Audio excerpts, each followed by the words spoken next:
days to Christmas.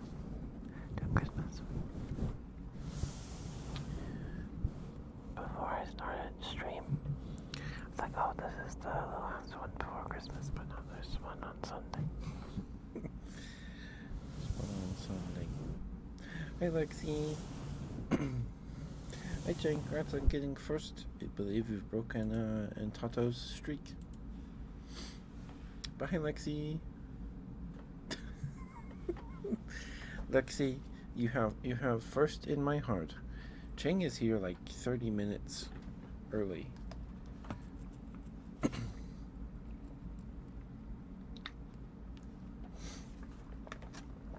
Cheng camps out the first redeem like a midnight release at GameStop in 2012. Hi, Toto. How you doing, sir? How you doing? Hi, Cheng. Hi, Lexi. Hope you guys are doing okay.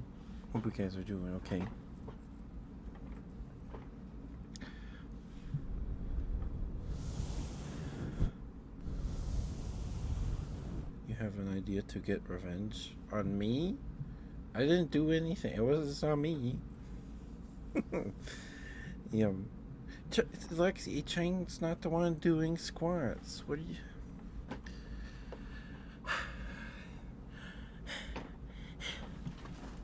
Fine. 1, 2, 3, 4, 5. There you go. Pay no attention to my knees popping. I think one of my fingers even popped. That was... Thank you for the redeem, Lexi. Thank you.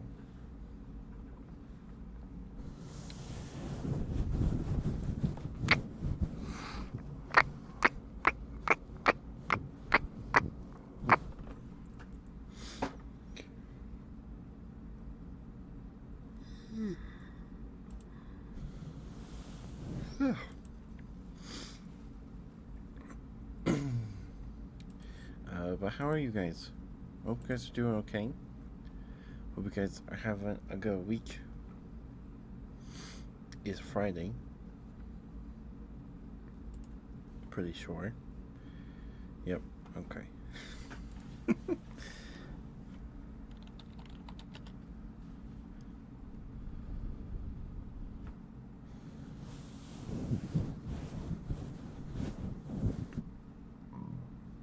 Excuse me, sorry.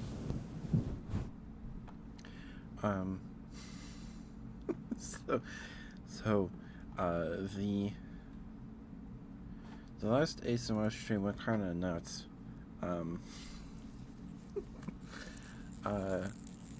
We read the Wikipedia article. Hi, Marius. You're never late.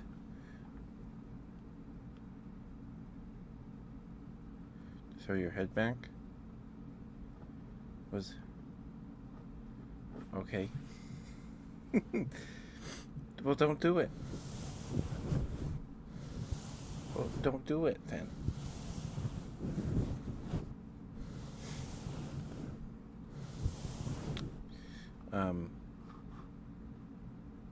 Yeah. Younger when you heard cupcake, you turned British. That sounds like a cartoon episode. like Jimmy Neutron makes this gun that turns people British. I'm sorry. Oh, I'm so sorry. Don't mean to.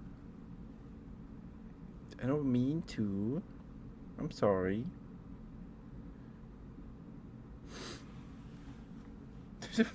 He asks for switches. Okay, give me a second. I gotta blow my nose.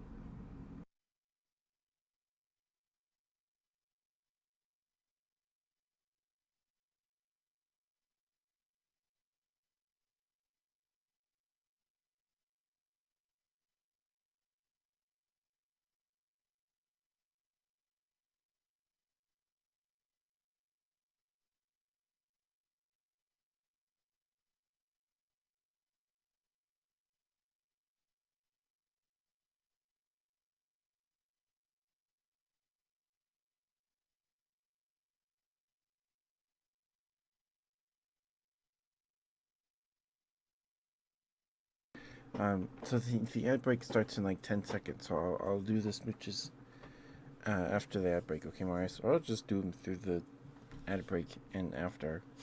It doesn't really matter too much, I guess. I don't know. But now I was like imagining Lexi like laying on your bed and you're having like a seizure.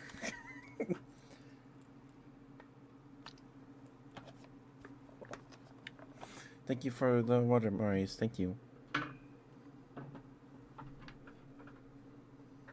Oh, it's like a tick? Oh, okay.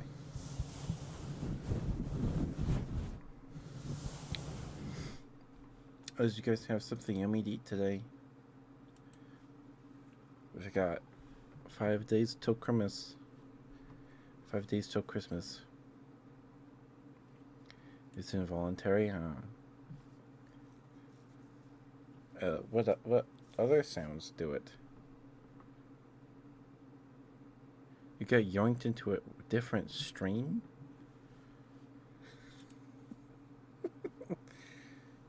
You had a snow day? Nice. Yes, I saw that, Marius. I saw it. I saw the hydrate. Um, if you the ad break's starting now, so if you get hit by it, I apologize. I apologize. It missed. All right, let me get your smooches then. All right.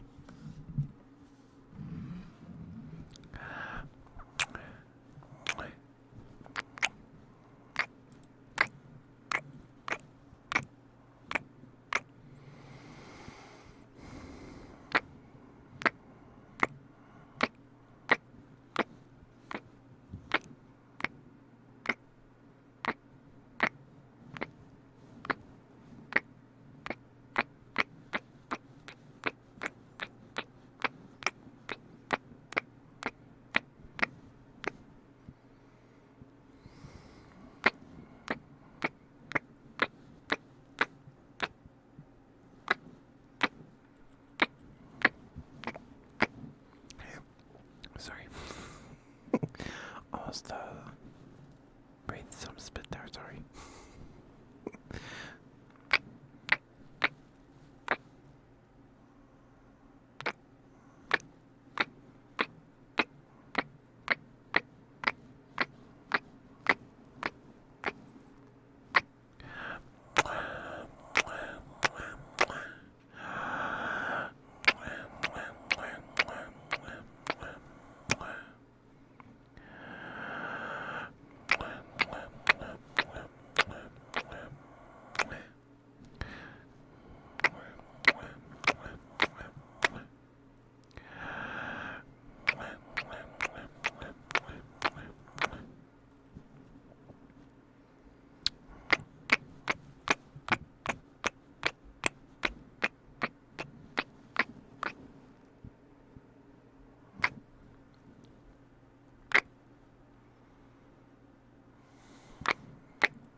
Oh my goodness, Lex. I hate styrofoam too. I do not like touching styrofoam. Well, I don't like the squeak styrofoam makes. Like if I'm taking it out of a box to unpack something, that's fine. But if it like ends up everywhere, because if it snaps, if a piece of styrofoam snaps, it just gets everywhere, and then you've got it everywhere in your room. um, I just hate the sound it makes when it rubs against another piece of styrofoam. It's the worst. um,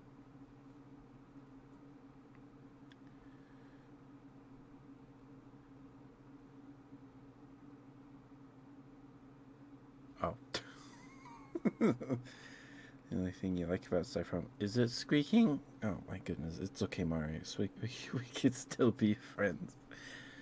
We could still be friends. It's okay. It's okay.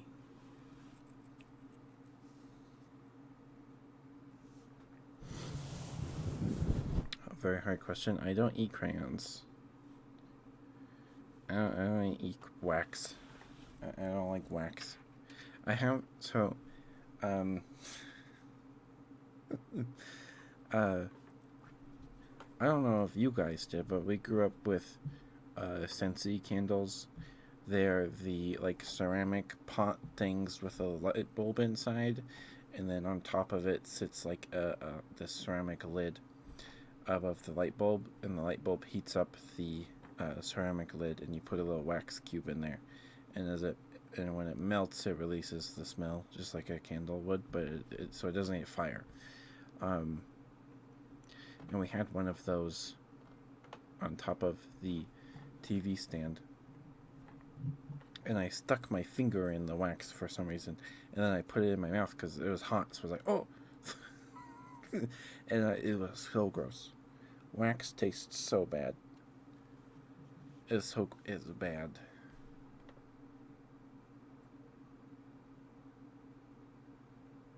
Unwrapped 3 boxes of crayons, then melted it in a bowl with a frog in the middle where the frog came from.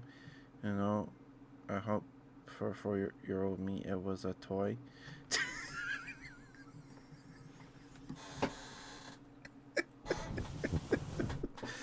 You just have this memory of melting 3 boxes of crayons and then dumping it on a frog.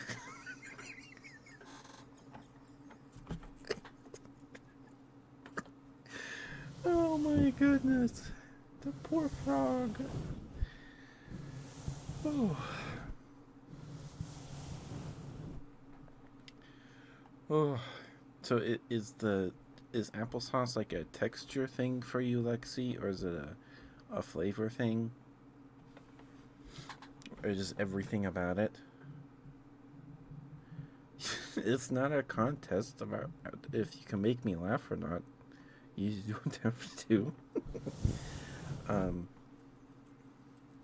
When I was in kindergarten, we learned about frogs hibernating because they can get frozen in like they sleep through the winter. They just get buried in snow, and the snow helps insulate them, right? So in kindergarten, our teacher gave us all like a little ice cube with a tiny plastic frog in it, and for like months after that. At home, I would take this little dish thing, and I would just put a random toy in there and then freeze it, fill it with water, and then put it in the freezer because I thought that was fun. And then I would take it out and look at it in the ice. In your bedroom. So she jumped out of a two-story window. Oh my goodness. My dad locked us out of the house without the keys once. It's for us. I can remember it only happened once, and we had this ladder laying against the house in the backyard, so he set that up, and then he took out the screen in there in my parents' bedroom window, opened the window, and then he lifted me through, and then I crawled across the bed and then unlocked the front door. Excuse me. Sorry about the burps.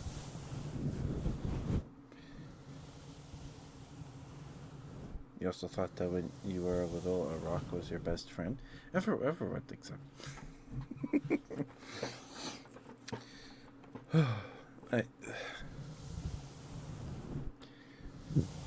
Yeah. Rocks are really cool, though. Your first word was duck?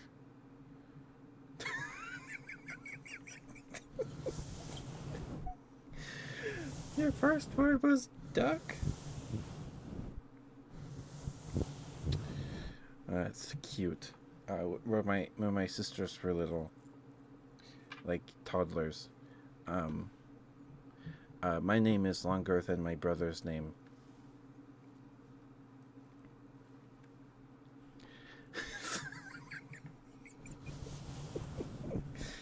um, so my sister really liked apple juice, but she couldn't say her J's yet.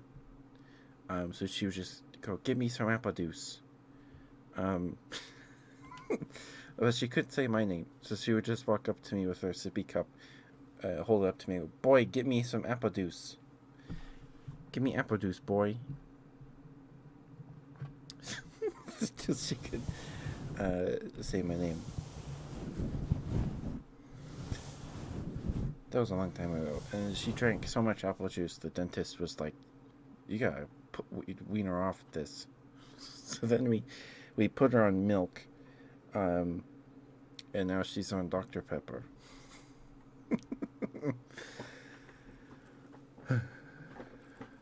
You have a story from tonight? Okay. But did you give the smooches, Marius? Thank you for the redeem, Marius. I hope you got those smooches. Hope those were okay for you. Thank you for the redeem.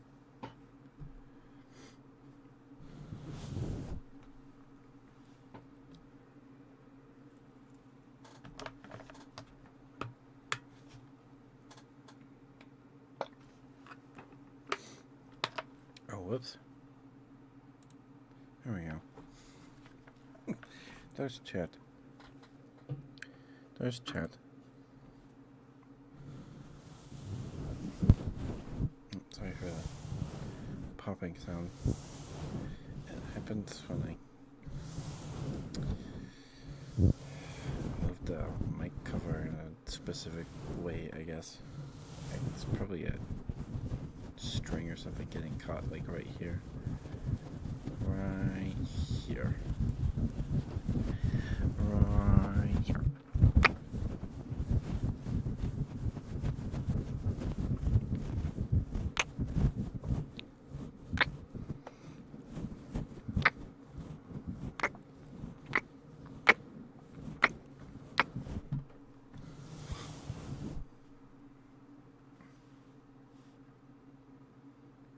Okay.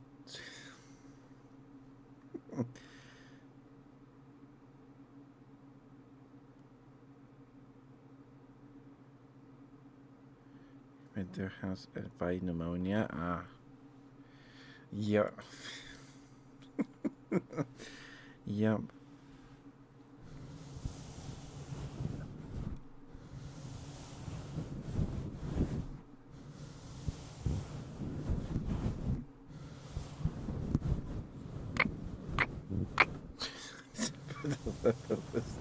Oh my goodness. Oh my goodness.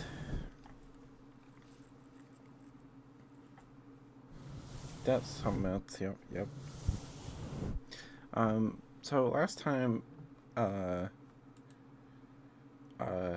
Wednesday. Look at my wrist. It's just habitual now. Let's say no, not the slushy machines. Yeah, I remember in like 5th grade. My elementary was down the street from a 7-Eleven. And I think on 7-Eleven,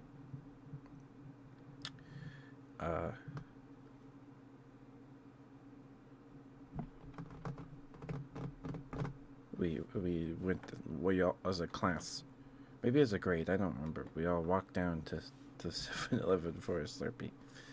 When I wear a wig, I don't need one. I don't need one, Lexi. I don't need one.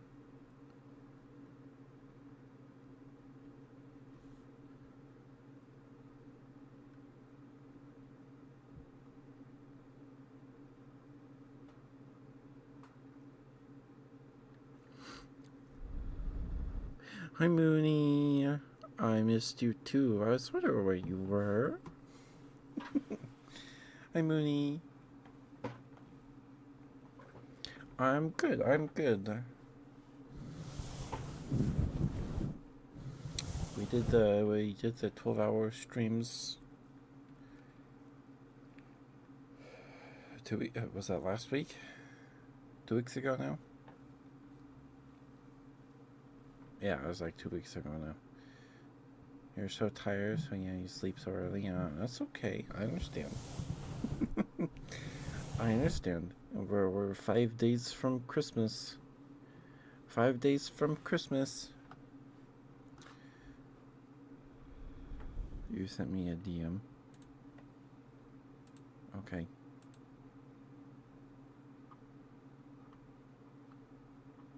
Oh, is that where he laughs really loud or something? I can't listen to it right now, Lexi. I can't hear my desktop. My headset's plugged into my mic. Right here. You love Christmas? Me and my mom are probably gonna make ginger snaps tomorrow. Got any of them Wimpter tingles?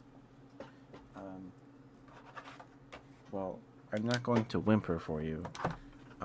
No, that's not in either the time nor the place. I don't have snow or ice. I have ice globes. Oh, the joke you made with the question. Oh, gotcha. I have ice globes. But I need to do Mooney's Good Girl first.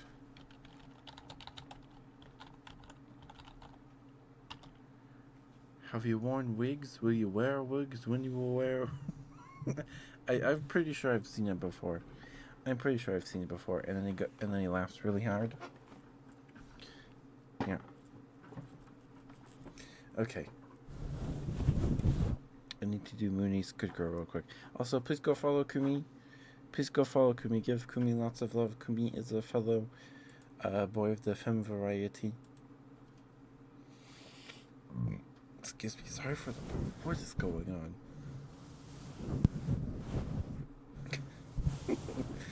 on. Thank you, Mooney. This is it. This is just the built-in asset to VTube Studio.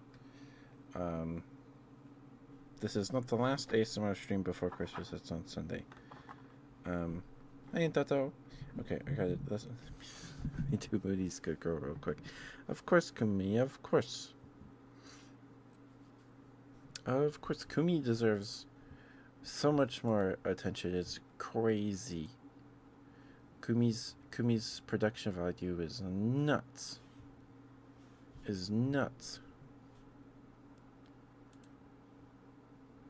Hi, chickies. How are you? Hope you're doing all right. Good to see you. It's been a while. Yeah, it's been August. Hello. Hope you've been well. Good to see you. Hope you're having a good December. Okay, let me do Mooney's Good Girl real quick. Mooney.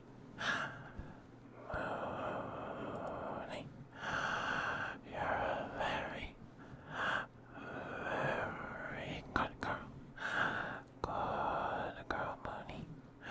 Good girl. Good girl.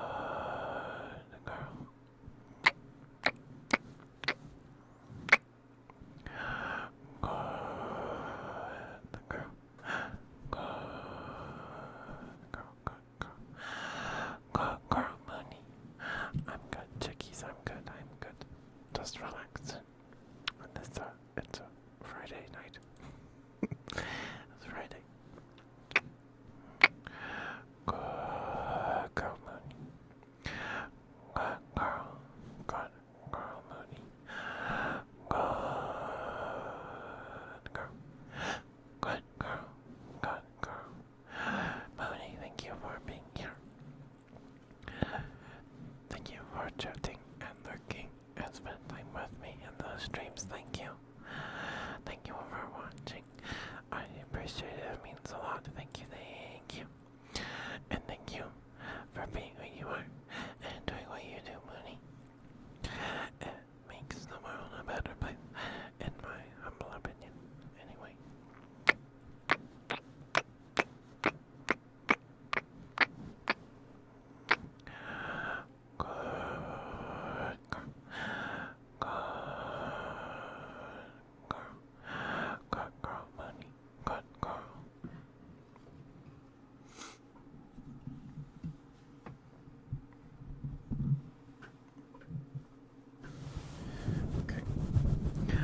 good girl, Mooney. Good girl. Yes, you are. Yes, you are such a good girl. Very, very good girl. Yes, you are. Yes, you are such a good girl. Mwah. Such a good girl you are. Yes, you are. Yes, you are such a good girl. Mwah. Mwah. Good girl, good girl.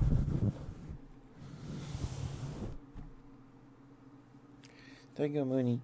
Thank you for the redeem, dear. Thank you. Also, good to see you.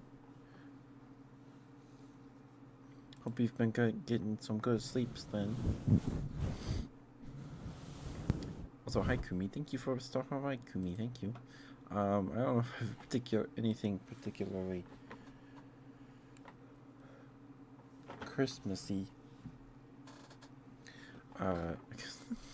Closest thing I have, of course, Mooney. Of course, is this the bell on my choker.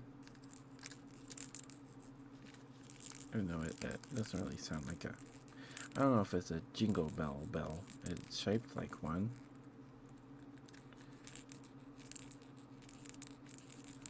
I don't know. I have the ice globes though. I have the ice globes.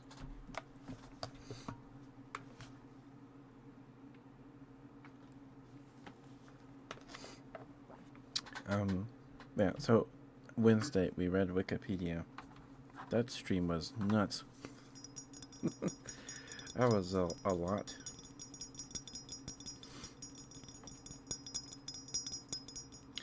Is there anything you would like praise for in particular, chickies? If not, that's okay. Just wanted to make sure.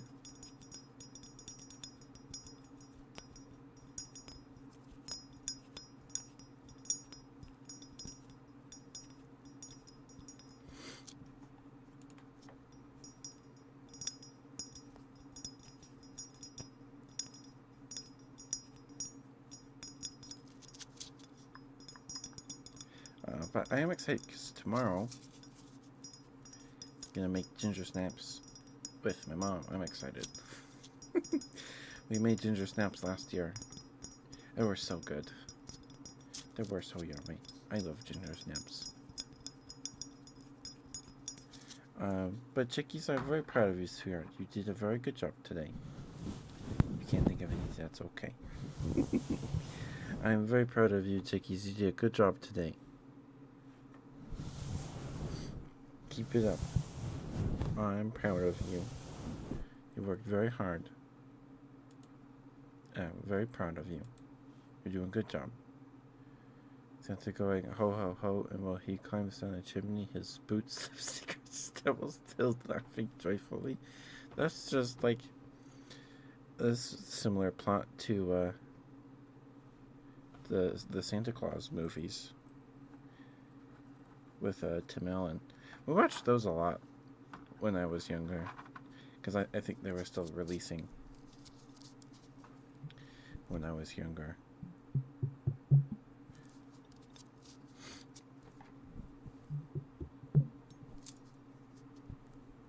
Boop, boop, boop, boop, boop. Boop, boop, boop, boop, boop. But I'm proud of you, chickies. I'm proud of you. You're taking care of yourself. You're doing a good job, okay? Keep it up. Sorry, I don't know if I'm very good at that, but thank you for the redeem. Thank you.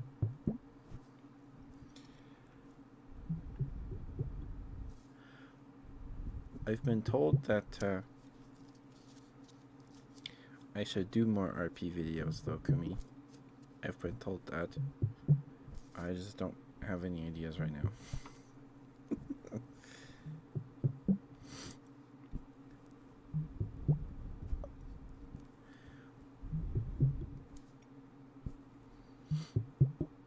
Of course, chickies. I hope that was okay for you. Thank you for the redeem.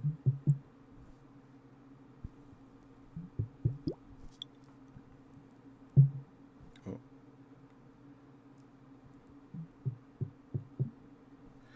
Bloop, bloop, bloop, bloop, bloop. Bloop, bloop, bloop, bloop, bloop. Bloop, bloop, bloop, bloop.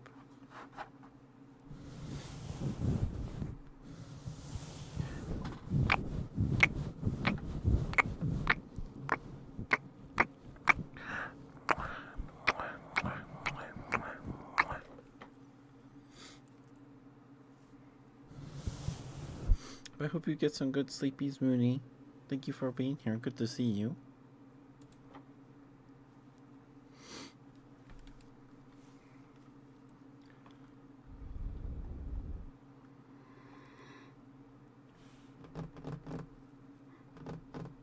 Ugh. Scissors and combs called Bar Bear Shop. I have scissors right here. I have to get like a longer mic cover because this one's it's fuzzy, but it's not very long.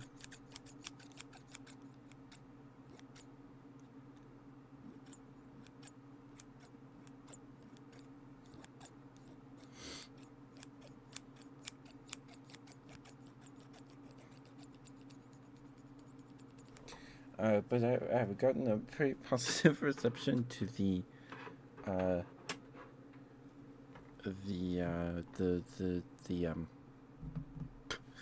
what's it called? The meal for ambiguous video.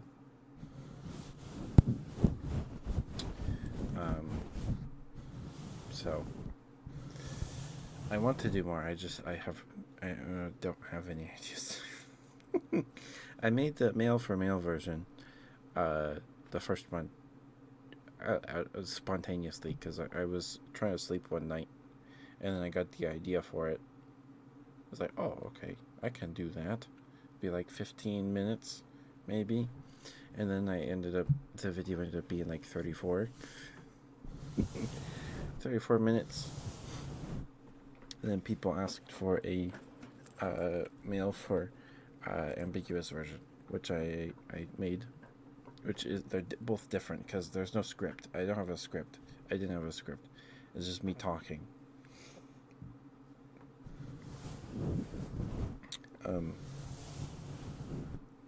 But people seem to like them, so I'd like to do more. I just don't have ideas right now. I don't have ideas.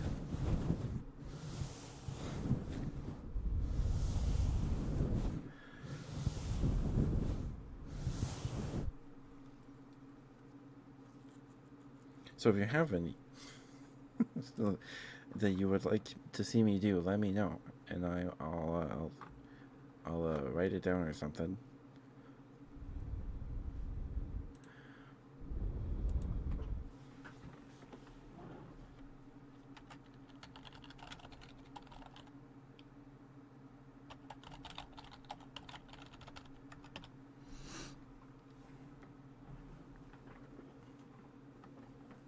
The ice thingy?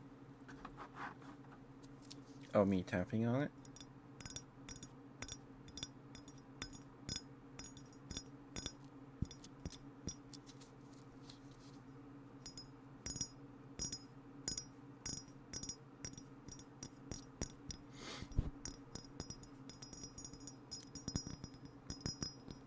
So when I was really little, not really little, but little, I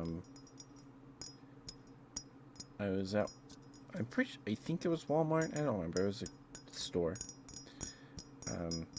We were looking at Christmas things, like the Christmas decor, and my mom, in her jewelry box, I would sneak in or whatever to my parents' room. Is that a good thing or a bad thing, Mooney? But in her jewelry box, in like the top shelf thingy, she had a little glass hedgehog and mouse, and I would sneak in just to look at them,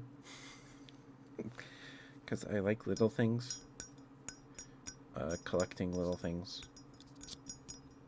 Not as much anymore, but I like little things. Putting little things on my dresser.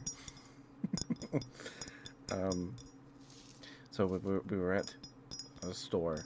I don't remember what year this was. It was a long time ago. What's the emote? Can't sleep. Is it keeping you awake? I don't know if this is a good thing or a bad thing.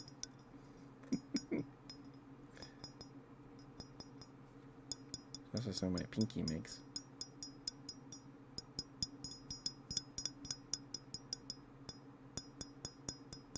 That's my thumb. It's me, see you? Oh. Gotcha. But there was this box set of glass hummingbird Christmas ornaments that were just like painted. They were all like multicolored. They had like different colored wings and bellies and heads and beaks and tail feathers. So it's like, oh, those are cool. So my parents got them for me, and I've had them since. Problem is that they're glass, and they've dropped or subsequently fallen apart. And currently, I only have 3 left because they've fallen off the tree or I've dropped them, whatever. But I still have 3 of them. I have one that's red, blue, and yellow. One that's green, purple, and brown. And then, because you see your best friend that moved to the Netherlands tomorrow. Staying for 2 years. Nice. That's exciting, chickies. I hope you have a good time. And I hope you're able to get to sleep.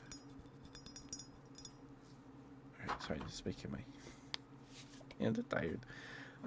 So I still have 3 of them. I have 2 more sitting in the desk, but they're missing a wing. And I don't know where their wings went. They might be in the desk somewhere, but I don't know. But they're just like cheap glass ornaments. But they're, they're special to me. Yeah, so I like little glass animals because they're cute. I got a little nautilus at the aquarium years ago, I think. And the bathroom. My mom really likes cows and frogs. And food, like when I was little, when I was really little, the bathroom, the bathroom was frog themed. The shower curtain was frogs. There was a frog soap dispenser, I think, and my mom had this little ceramic tray that she kept her contacts stuff on. My mom doesn't do contacts anymore. She just wears glasses now. But she would keep her contacts cleaner thing on there too, on the little ceramic tray. And then we changed bathroom themes, and the ceramic thing ended up in the trash.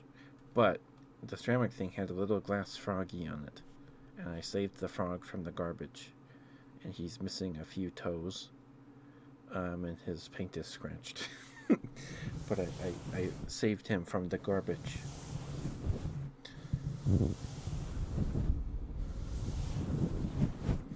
It's working. I hope you get some good sleeps.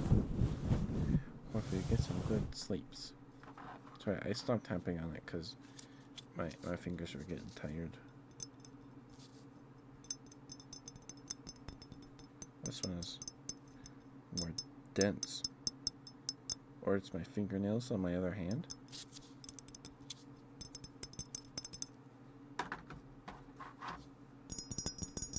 What? What?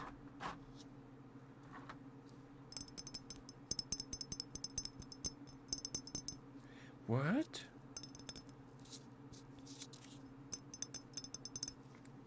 What? Excuse me?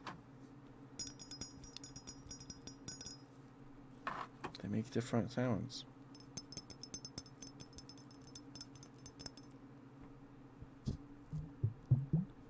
I guess this one is thicker. Interesting. Interesting.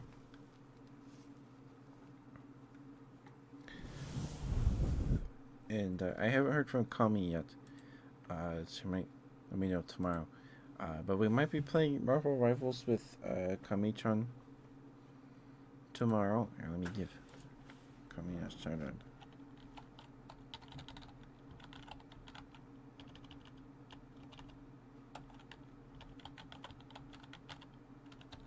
Is it Kami-chan VT? Yep. We might be playing with Kami tomorrow. I'm not sure. I don't know yet. Whenever Kami's not busy. I don't know if I'm gonna stream it. I might. Because we still have the Sega Saturday stream tomorrow evening, so it depends on what time we play. Hi, Brad. You want your smooches? Okay. Just the smooches?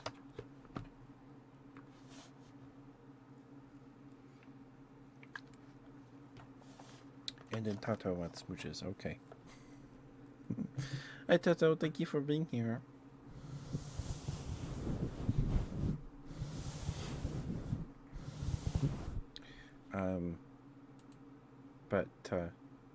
Yeah, okay. So, we might be playing Marvel Rivals with Kami tomorrow. I'm not sure. We'll see. We'll see. Okay. But hi, Brad. How are you? How are you, sweetheart? Hope you're doing okay.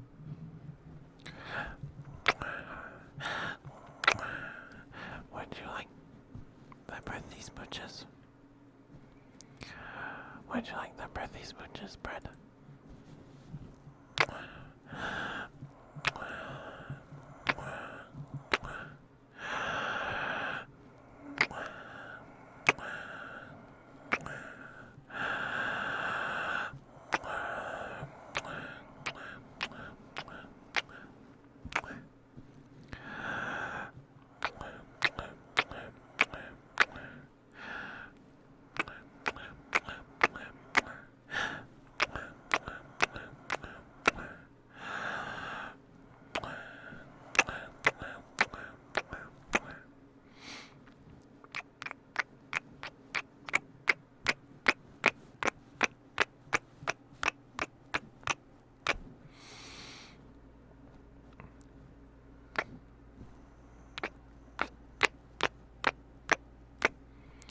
You've been playing Rivals, Nita.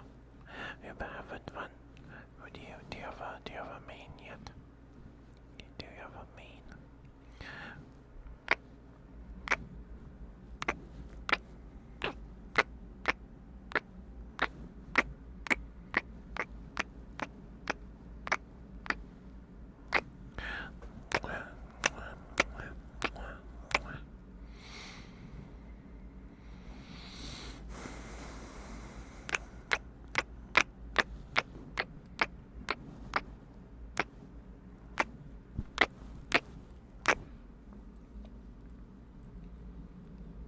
Jeff? Okay. And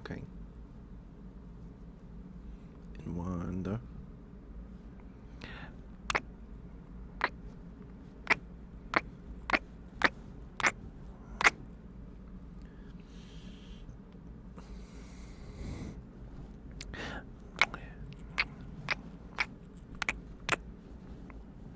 Okay. There's smooches, Brad. There's smooches. Now I need to do Entotos. Sorry.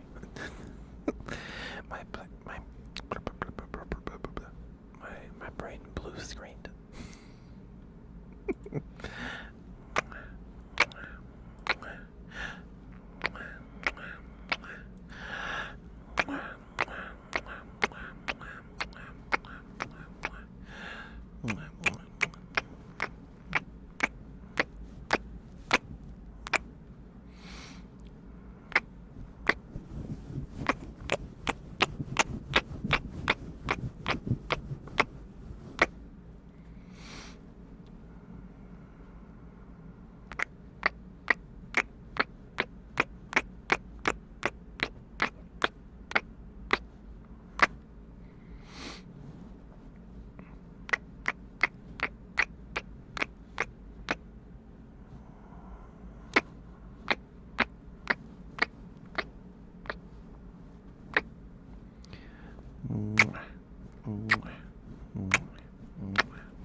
There you go, and Tato. There's your smooches.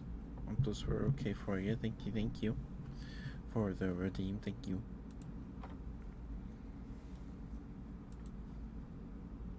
So it's like it's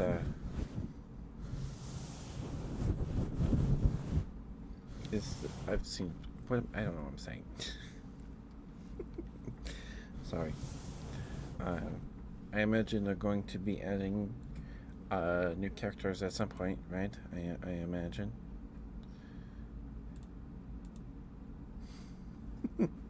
Thank you for the redeem, Tato. Thank you.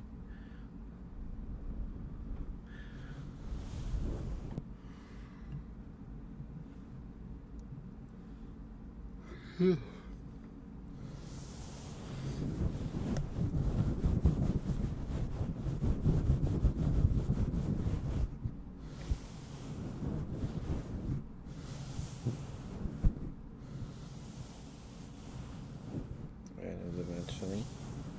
Yep. I've seen the so apparently there was a Fantastic Four cartoon where Ghost Rider kicks Galactus's butt and like it's like he just shows up and then leaves.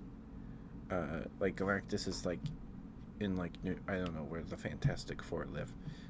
It's a city, and it's like blowed up and everything. It's and then Ghost Rider shows up and then he spits some like really sick one-liners, and then he hits like Galactus in the face with his like all the souls that Galactus has eaten, and then Galactus like starts bawling and crying like a baby, and then Ghost Rider just leaves.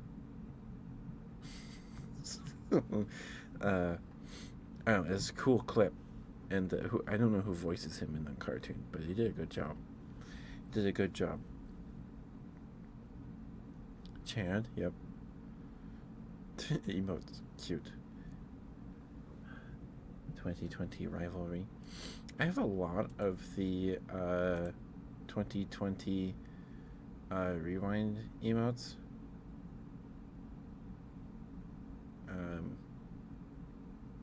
Hindsight 2020. I have a lot of them.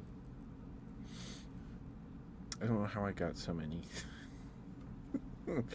I don't know how I got so many, but I did.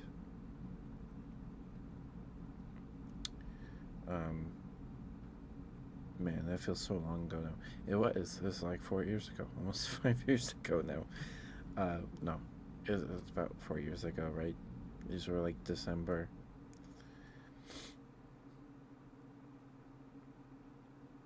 Oh gosh, my nose is tickling. My nose kind of tickles.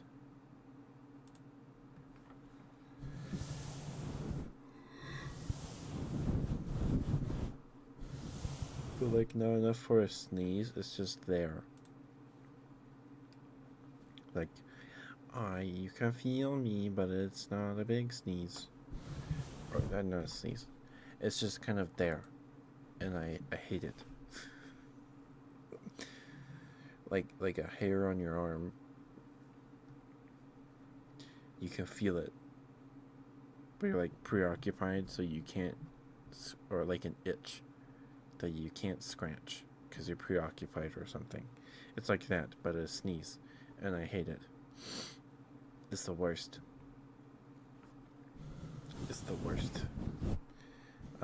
So last time we read Wikipedia. I don't know if people liked it, but Wednesday's ASMR stream was like 3.5 hours. Because we were going to raid at the regular time, the usual time, and then we got raided. So I was like, okay, we'll go a little longer. And then like 15 minutes after that, we got raided again by Yui. It was like I think it's the biggest raid I've ever gotten. It was nuts. So we ended up just finishing the Wikipedia article for Brontosaurus. It was a pretty long one. It was a fun read though. It was a pretty good article. It's a good article. And I like reading Wikipedia. It's fun. Um, but I don't know what article to read tonight, if any. Toto, what was the last vegetable you ate?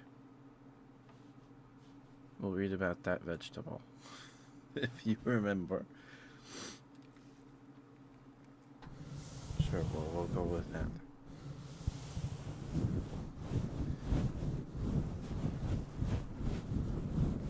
Sweet potato 10 minutes ago? Okay.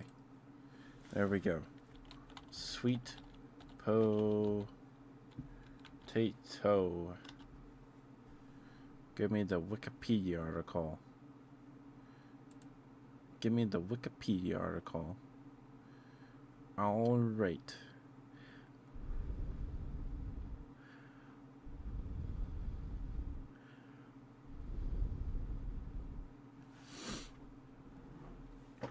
This is the Wikipedia article for sweet potato. This is not nearly as long as the Brontosaurus article. Oh, maybe it is under uses. Maybe. This is a long one too. Here we go. Another 3.5 hour stream about sweet potatoes. Okay. For the musical instrument, sometimes called a sweet potato, see ocarina. For true yam, see yam vegetable. The sweet potato, or sweet potato, without space between the words. Ipomoea batatas. It's a dicotyledonous plant that belongs to the bindweed and morning glory family. It's related to morning glories? I didn't know that. That's cool. Morning glory family. Convolvulaceae.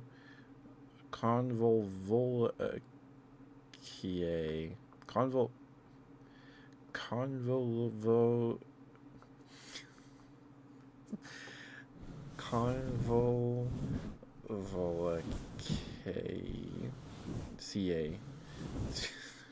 When you say that, its large, starchy, sweet-tasting tuberous roots are used as a root vegetable. The young shoots and leaves are sometimes eaten as greens.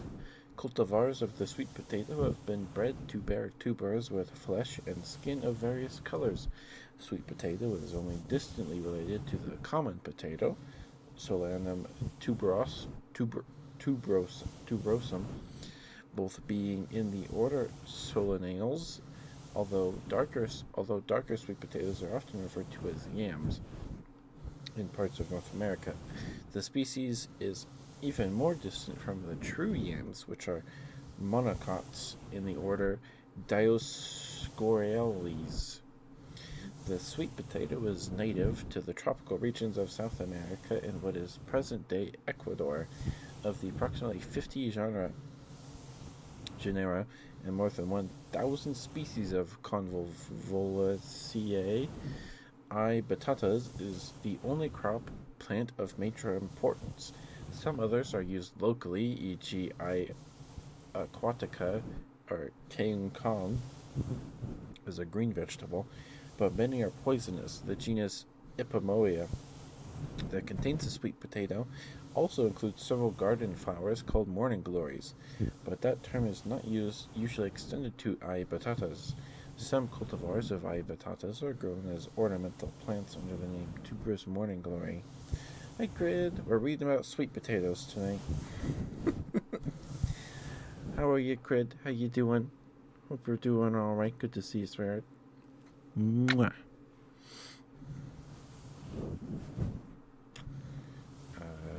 Some cultivars of I. batatas are grown as ornamental plants under the name tuberous morning glory and used in a horticultural context.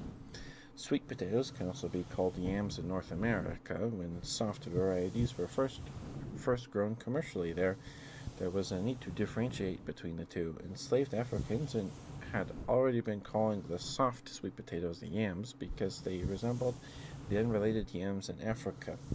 Thus, soft sweet potatoes were referred to as yams to distinguish them from the firm varieties. You're doing good. Glad to hear it. Glad to hear it. We're reading about the last vegetable Toto ate, which was a sweet potato 10 minutes ago.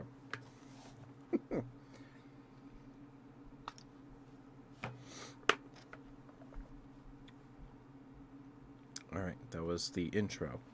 We're now in the description section. The plant is a herbaceous perennial vine bearing alternate triangle-shaped or palmately lobed leaves and medium-sized sympatalous flowers. The stems are usually crawling on the ground and form adventitious roots at the nodes. The leaves are screwed along the stems. The leaf stalk is 13 to 51 centimeters or 5 to 20 inches long. The leaf blades are very variable, 15 to 13 centimeters or 2 to 5 inches long. The shape is heart, kidney to egg shaped, rounded or triangular, and spear shaped. The edge can be the entire, toothed, or often 3 to 7 times lobed, cut, or divided. Most of the leaf surfaces are bare, rarely hairy, and the tip is rounded to pointed. The leaves are mostly green in color, but the accumulation of anthocyanins, especially along the leaf veins, can make them purple. Depending on the variety, the total length of the stem can be between 0.5 and 4 meters, or 1.5 feet to 13 feet. That's a big difference. Some cultivars also form shoots up to 16 meters or 52 feet in length. However, these do not form underground storage organs. Citation needed. As of 2021, they still need a citation. The hermaphrodite, five-fold, and short-stalked flowers are single or few in stalked zymous inflorescence.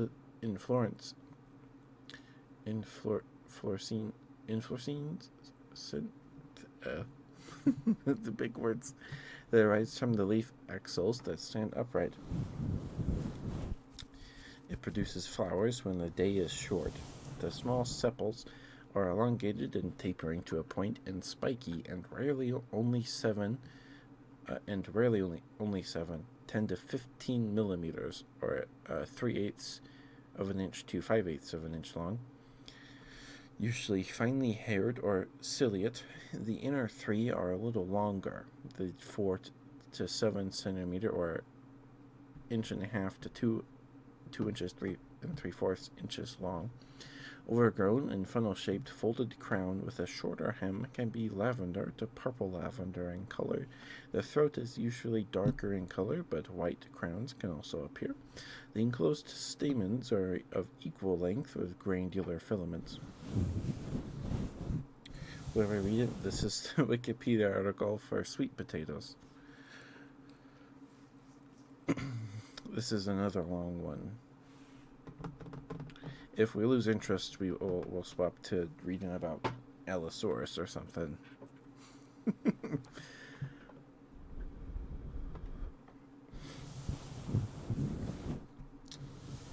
The two-chamber ovary is upper constant with relatively short stylus. Seeds are only produced from cross-pollination. The flowers open before sunrise and stay open for a few hours. They close again in the morning and begin to wither. The edible tuberous root is long and tapered with a smooth skin whose color ranges between yellow, orange, red, brown, purple, and beige.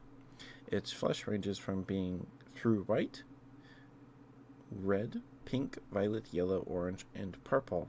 Sweet potato cultivars with white or pale yellow flesh are less sweet and moist than those with red, pink, or orange flesh.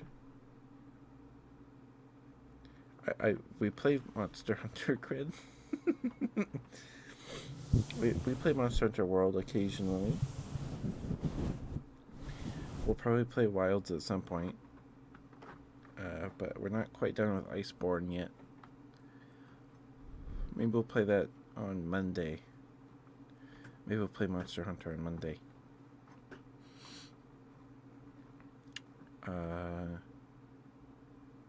Yeah, okay. Now we're on to the taxonomy section, which is not nearly as long as cultivation, which I'm guessing will be science about how the creatures work. Ah, okay. Probably. Probably.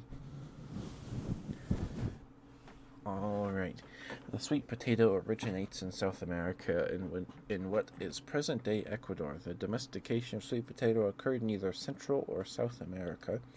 In Central America, excuse me, sorry. I'm guessing there's a book about the Monster Hunter monsters out there. I'd read it. In Central America, domesticated sweet potatoes were present at least 5,000 years ago, with the origin of batatas possibly between the Yucatan Peninsula of Mexico and the mouth of the Orinoco River in Venezuela. The cultigen was most likely spread by local people to the Caribbean and South America by 2500 BCE. Trifida, a diploid, is the closest wild relative of the sweet potato, which originated with an initial cross between the tetraploid, another diploid, and another diploid parent, followed by a second complete genome duplication event. The oldest radiocarbon dating remains of the sweet potato known today were discovered in caves from the Chilca Canyon in the south-central zone of Peru and yielded an age of 8,080 plus, or I don't know what the minus under symbol means, or 170 BC. Transgenicity is the next paragraph here. The genome of cultivated sweet potatoes contains sequences of DNA from Agrobacterium sensolato, specifically one related to rhizobium rhizogenes, with genes actively expressed by the plants. The tDNA transgenes were not observed in closely related wild relatives of the sweet potato. Studies indicated that the sweet potato genome evolved over millennia with eventual domestication of the crop taking advantage of natural genetic modifications. These observations make sweet potatoes the first known example of a naturally transgenic food crop. That's cool. Fun fact for you, I guess. All right. Time for cultivation. Or dispersal history is up first. Before the arrival of Europeans to the Americas, sweet potato was grown in Polynesia, generally spread by vine cuttings rather than by seeds. Sweet potato has been radiocarbon dated in the Cook Islands to 12,000 or 1,210 to 1,400 CE. A common hypothesis of 12,010 to 1,400 CE. A common hypothesis is that a vine cutting was brought to central Polynesia by Polynesians who had traveled to South America and back, and spread from there across Polynesia to Easter Island, Hawaii, and New Zealand. Grid wants smooches. Okay. I can do that for you, Grid.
Mwah, mwah, mwah, mwah, mwah. Mwah, mwah, mwah, mwah.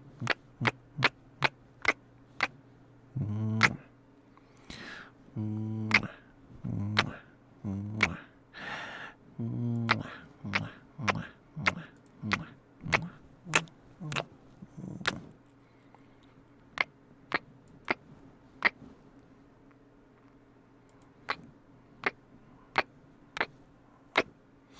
Did you hear any of that, Crit? I'm sorry. Sorry about the ad break, Crit. I'm sorry. Hopefully you heard that. If not, that's fine. I'll do some more.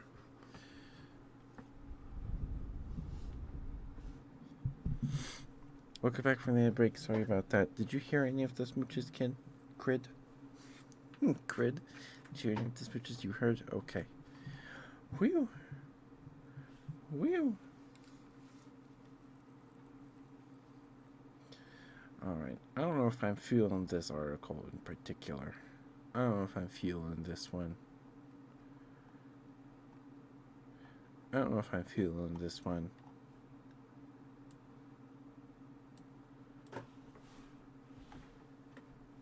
Been here the whole time? Okay. I just wasn't sure if you could hear through the ad break.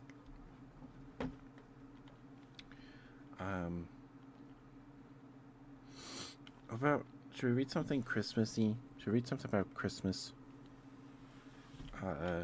Maybe Candy Cane.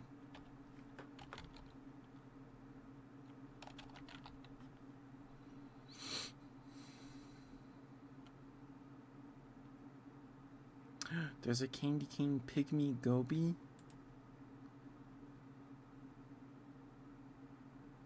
Oh, it's not very long. Trimacana, the candy cane pygmy goby, is a species of goby native to the western Pacific Ocean where it has been found in the Philippines to Palau. It inhabits steep slopes on the outer side of reefs, preferring a hard coral substrate. At depths of from 12 to 35 meters, 39 to 115 feet, the species can reach a length of 2.5 centimeters or 0.98 inches. That's it.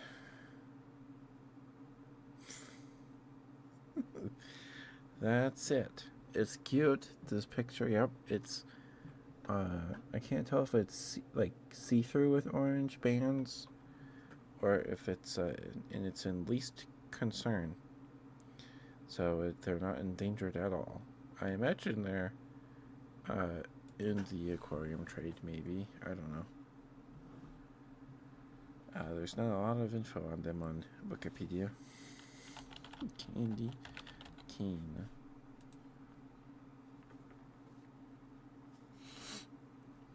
I kind of want to read about candy canes. Do you guys like candy canes? This one's not very long either. It's pretty short.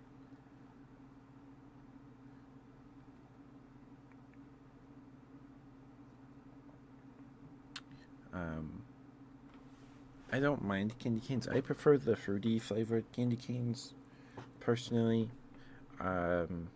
Maybe it's mint just exhausts my palate faster. I don't know. They're also kind of messy because you can't really put them down. You can like lay it on top of the wrapper, but they're just kind of, I don't know. I don't know.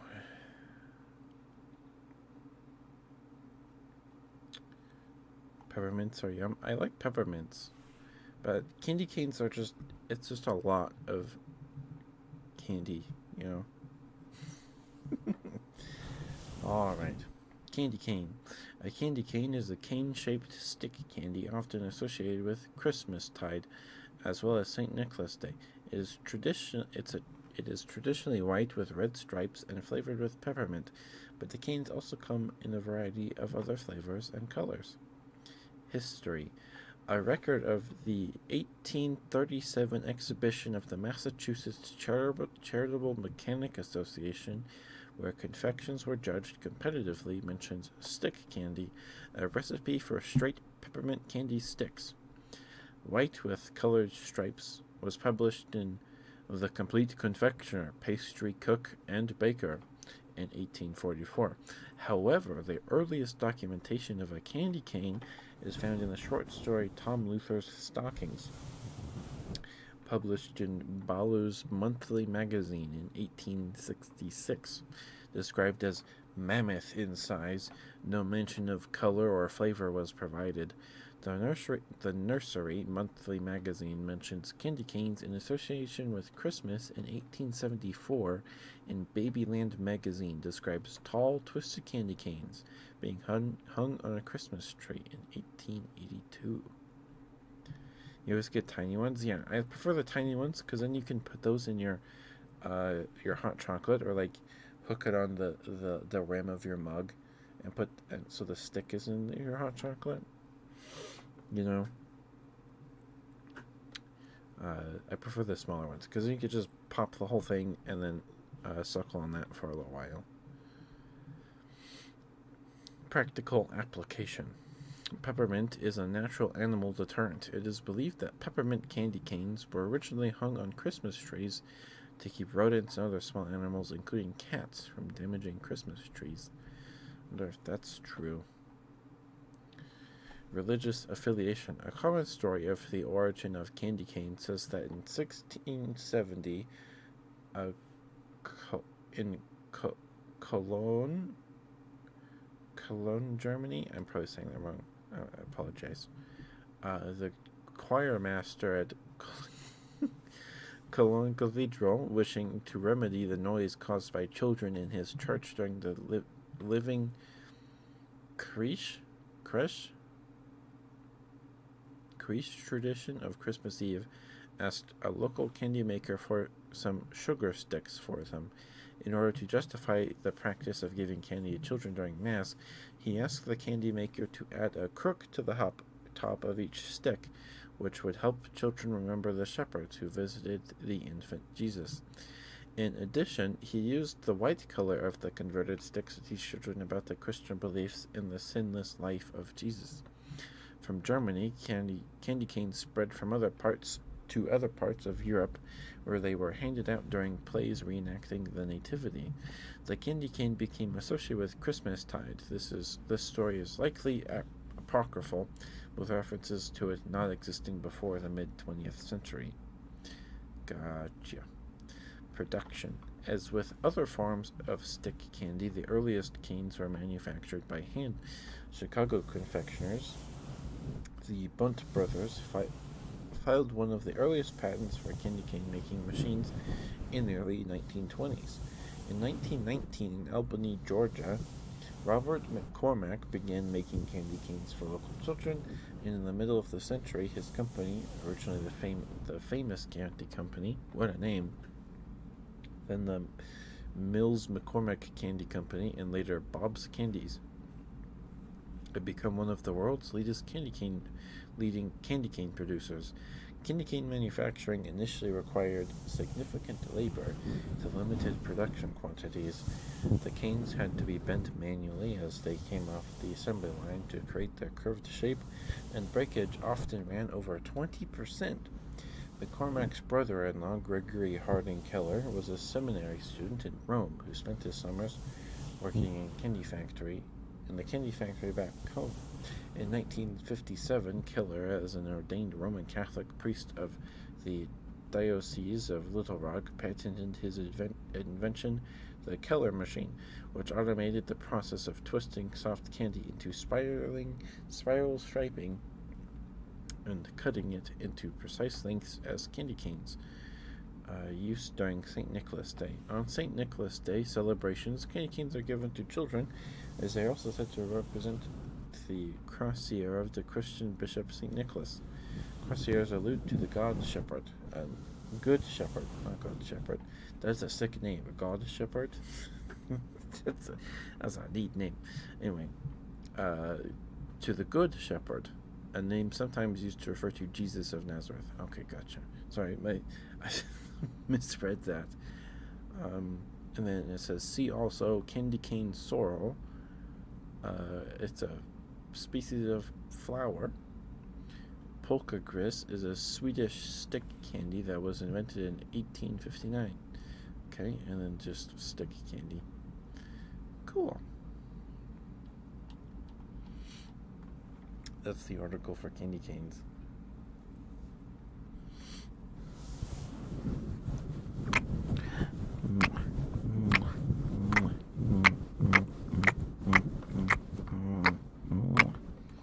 But I mean, the story about the guy being like, hey, Mr. Candy Maker, can you make me some candy to make all these kids shut up in church? Can you do that for me? but make them shaped like canes, and I'll do a little lesson on them, and then it can justify giving them sugar. Saint Nick is Turkish, right? Or Byzantine, which is now modern Turkey. I don't know. Saint Nicholas, let's see.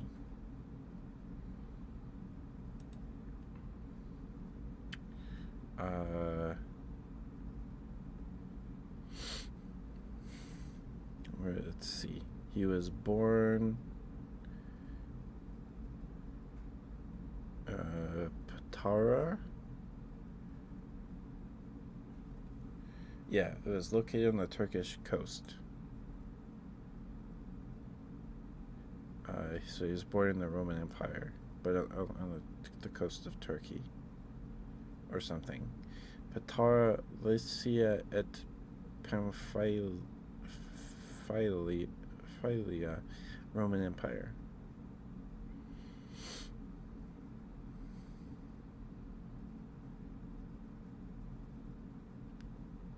I guess. Yeah, so he was born in Turkey.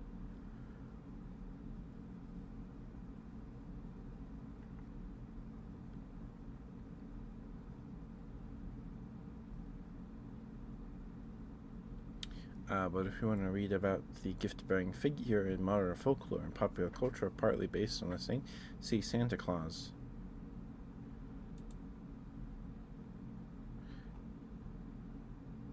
Should we read about Santa Claus?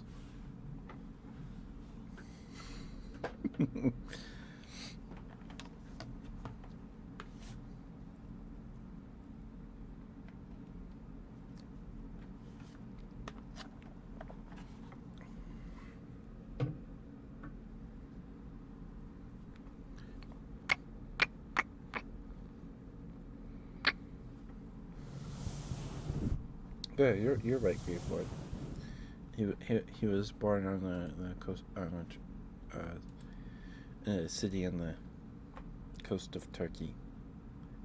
From what I read on Wikipedia, you know what they say about Wikipedia. Wikipedia is like, we weren't allowed to cite Wikipedia and like essays and stuff in school, but teachers, it's a good way to find sources, because they cite their sources, so you go to their sources, and then, yeah. Okay.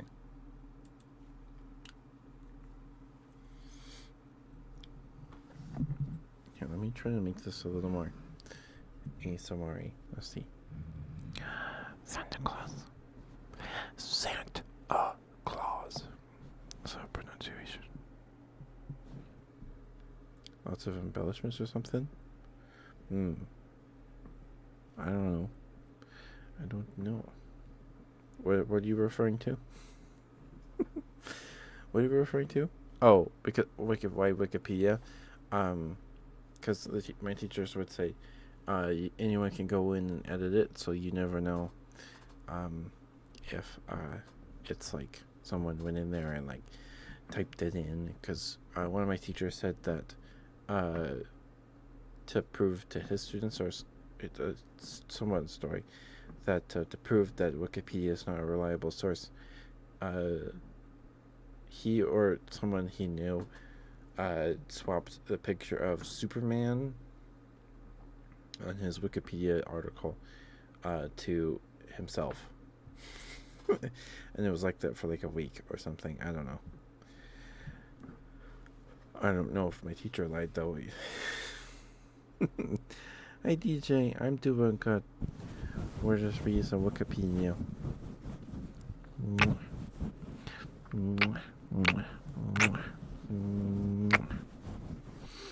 We just read about candy canes.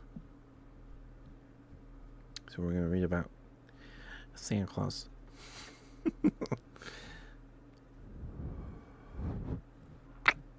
Reward, thank you, DJ. And a stretch, thank you.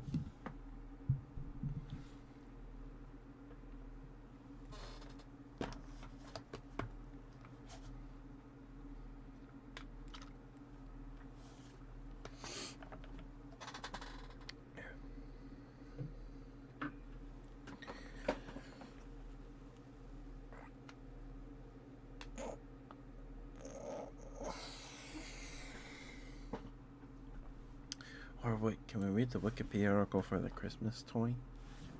Let's see.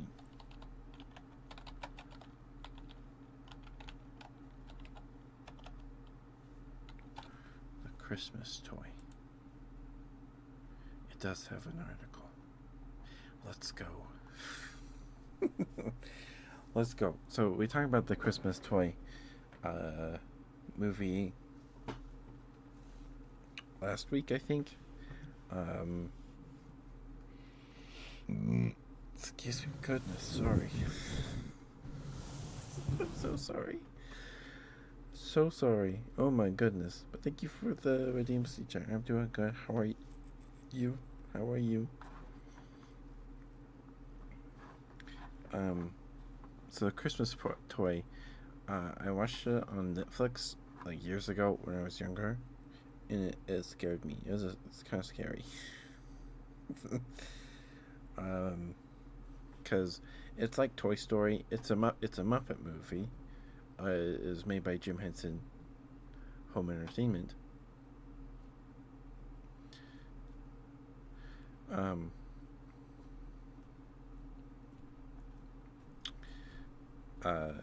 But it's like Toy Story, but like scary because the toys can die. So the toys come to life when nobody's around, right? They're just like in Toy Story. Well, I guess the toys in Toy Story are always alive.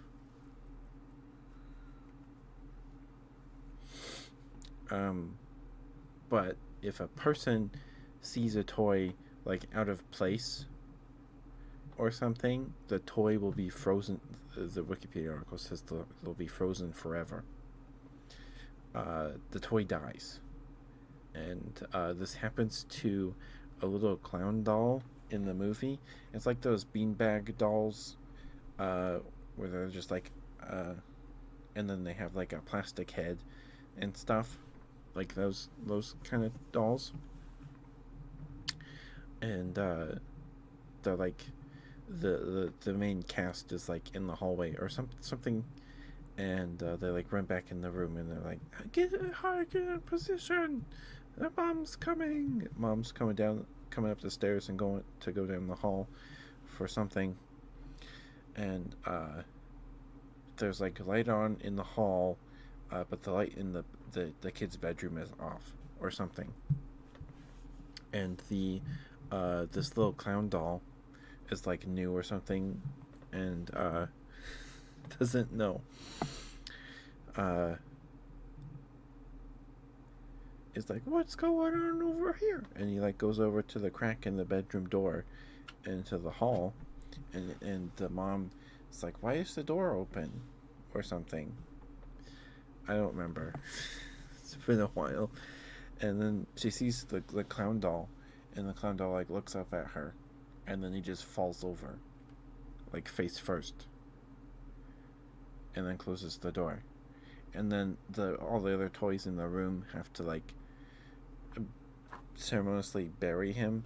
They have like, there's like a bookshelf or something that they keep all the frozen toys under, so they drag him under the bookshelf with like 4 or 5 other toys that have been seen out of place, and it's sad and terrible. It's scary.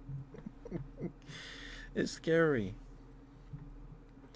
Because their friends are dead. They don't want their dead friends being played with. That's scary. Scary. Anyway, you can read the Wikipedia article for it. It's not very long. Brad wants mouth sounds. Okay.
Sorry about that. Thank you for the redeem, Brad. Thank you. Hope that was okay for you. Sorry, I didn't give a warning that time. Sorry.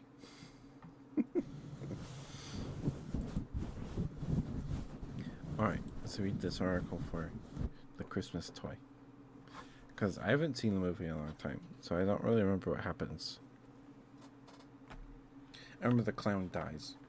The clown doll dies, but...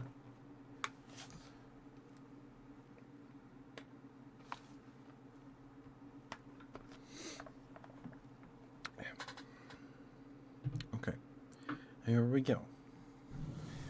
The Christmas Toy is a 1986 television film directed by Eric Till and produced by the Jim Henson Company, featuring Jim Henson's Muppets, including Rugby the Tiger, who remembers being last year's Christmas toy and thinks that he will be unwrapped again this year.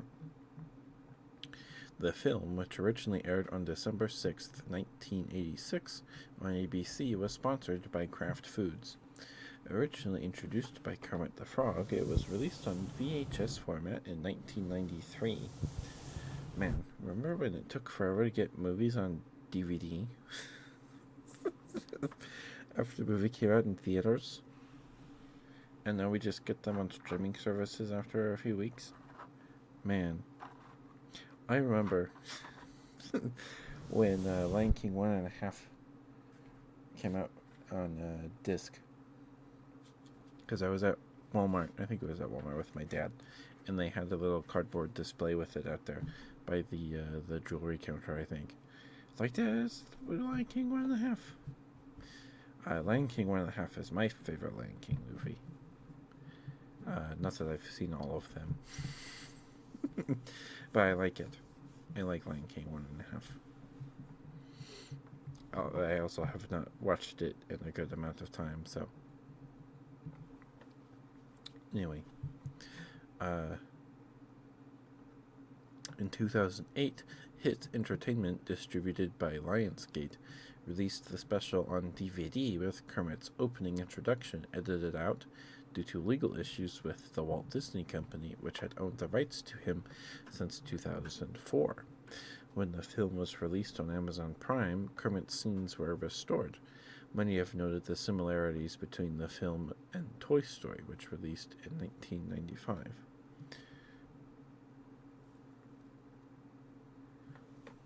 Oh my goodness. Tomastio42, thank you for the follow, dear. Thank you.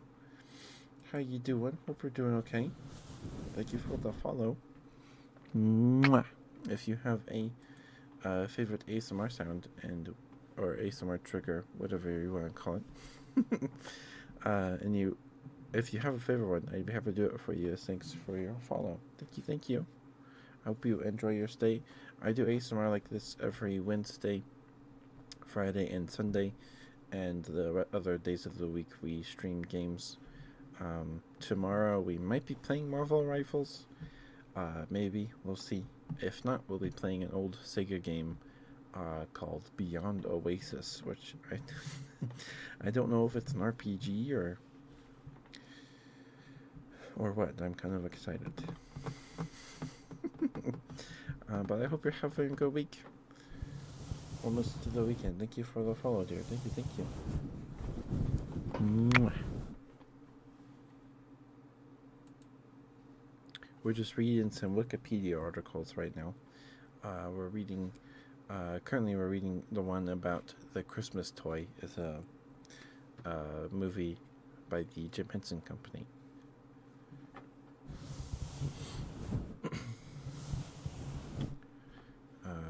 Kermit scenes were restored. Many have noted the similarities between the film and Toy Story, which was released in 1995. Toy Story came out in 95?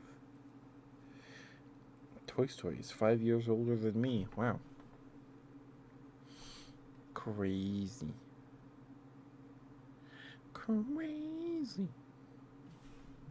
The film later inspired a spin-off television series, Secret Life of Toys, 1994. I guess we'll read that one next. Alright, time for the plot. Excuse me. When the people are not around, toys come to life to play, but they must be careful, because if a person catches them out of position, they will be frozen forever.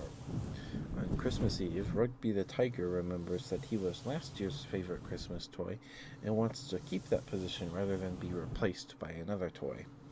However, he does not realize that if Jamie were to unwrap him again, she would see him out of his normal place and he would freeze. Mew, the cat's toy mouse, follows him out of the playroom to help him after informing the other toys that he has left. Apple the doll, whom Rugby had replaced as favorite toy, leads a group of toys out of the playroom to rescue him. Once they meet up with him in the living room, Apple tries to tell him that what Christmas is truly about. But Rugby refuses to believe her. As he tries to get into the Christmas package, he releases Meteora, a queen of the asteroids, who is unaware that she is a toy and thinks that she has landed among aliens. The other toys... Oh, sorry. My headphones.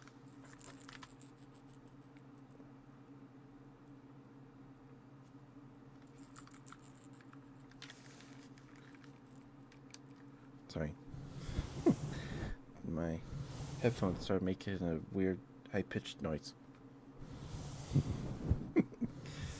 Alright, that's where we leave off. The other toys hurry to get Rugby out of the box and Meteora back in before they are found and frozen forever. However, after Mew is caught and frozen, Rugby realizes what a good friend Mew has been to him and how he had been acting selfishly. Rugby sings, telling Mew how much he cares for him. This brings Mew back to life, and the toys revive their frozen friends. Oh, I completely forgot about that part. On Christmas Day, Jamie and Jessie enjoy their new toys along with their current toys. While they are away, the toys and Kermit sing together at Christmas. And then it has the cast, the Muppet performers, and that's it. And that's it for the article. It's not too long. Not too long of an article.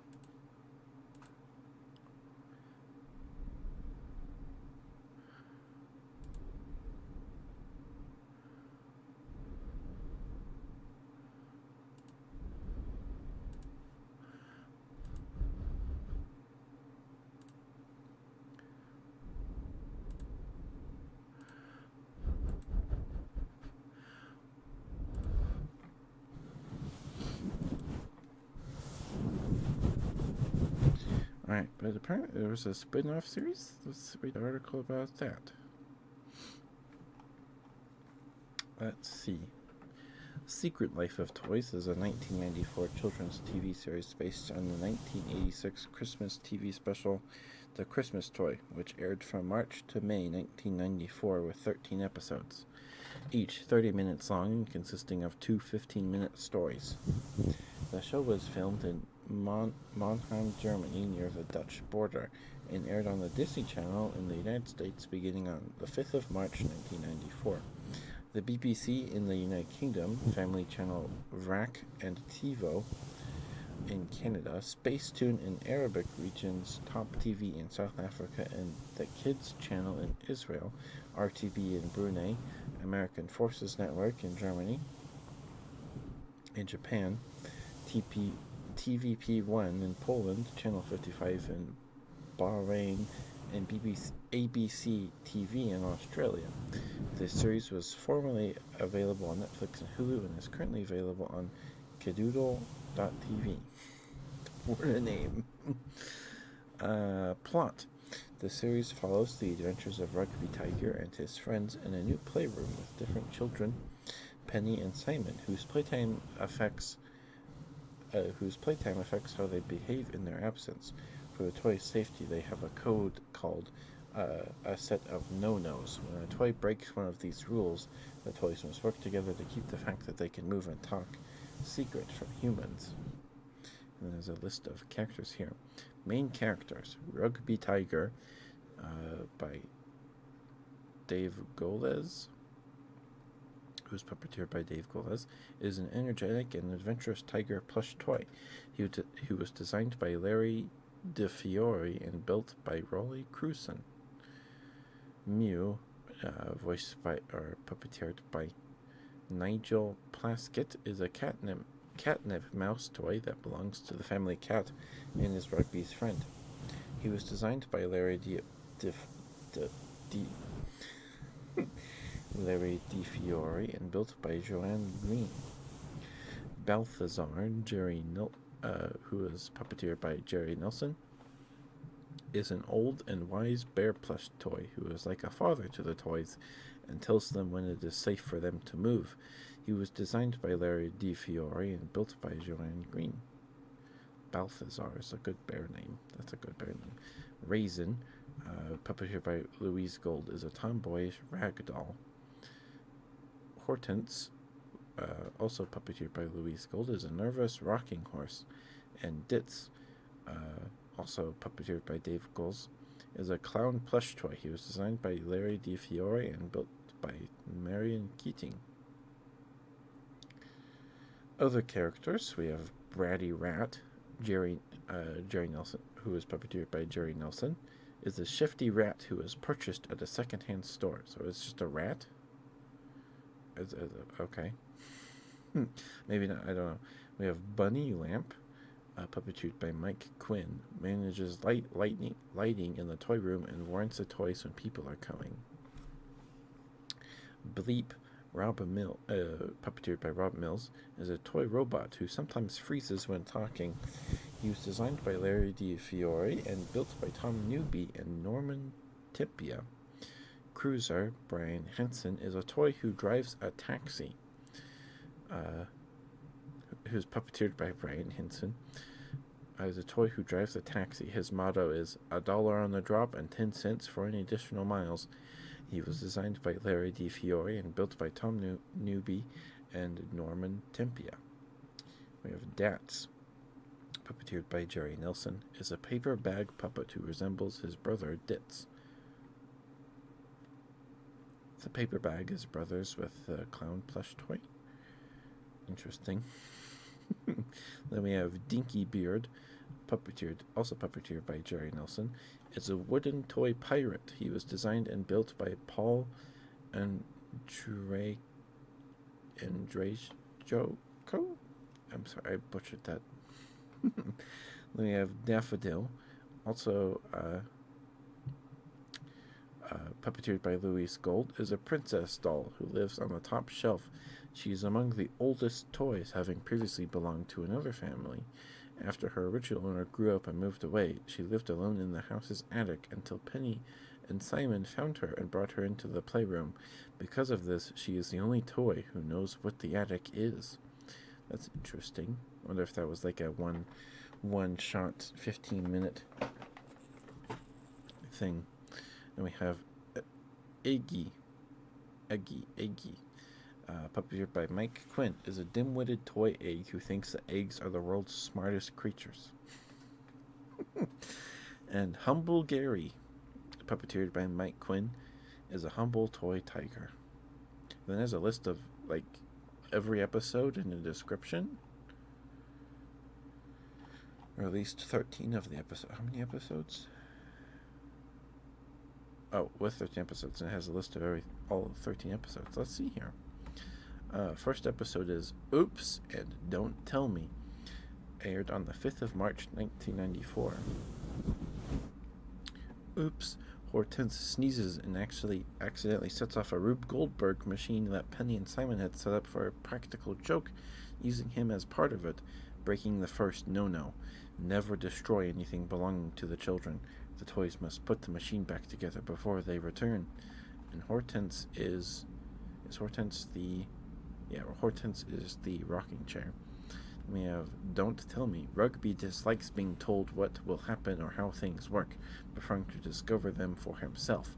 However, when his stubbornness causes him to be locked out of the playroom, he must listen to others to solve his problem.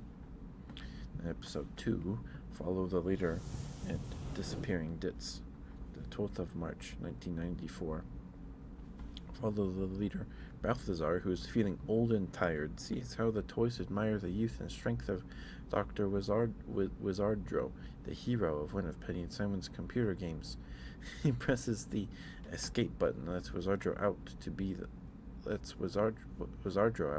leader, but must save his friends after things worsen, soon discovering that there is more to being a leader than youth and strength. Balthazar is the teddy bear. How does he let the guy out of the computer game, though? How does that work?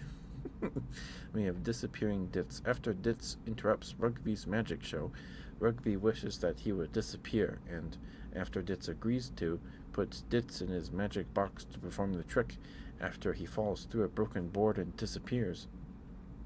Rugby realizes that you must be careful what you wish for. So, okay, this isn't Ditz... Okay, Ditz is the clown toy. Okay, so he puts Ditz in a little magic trick box, and then he falls through a floorboard into the basement or something. It's kind of funny.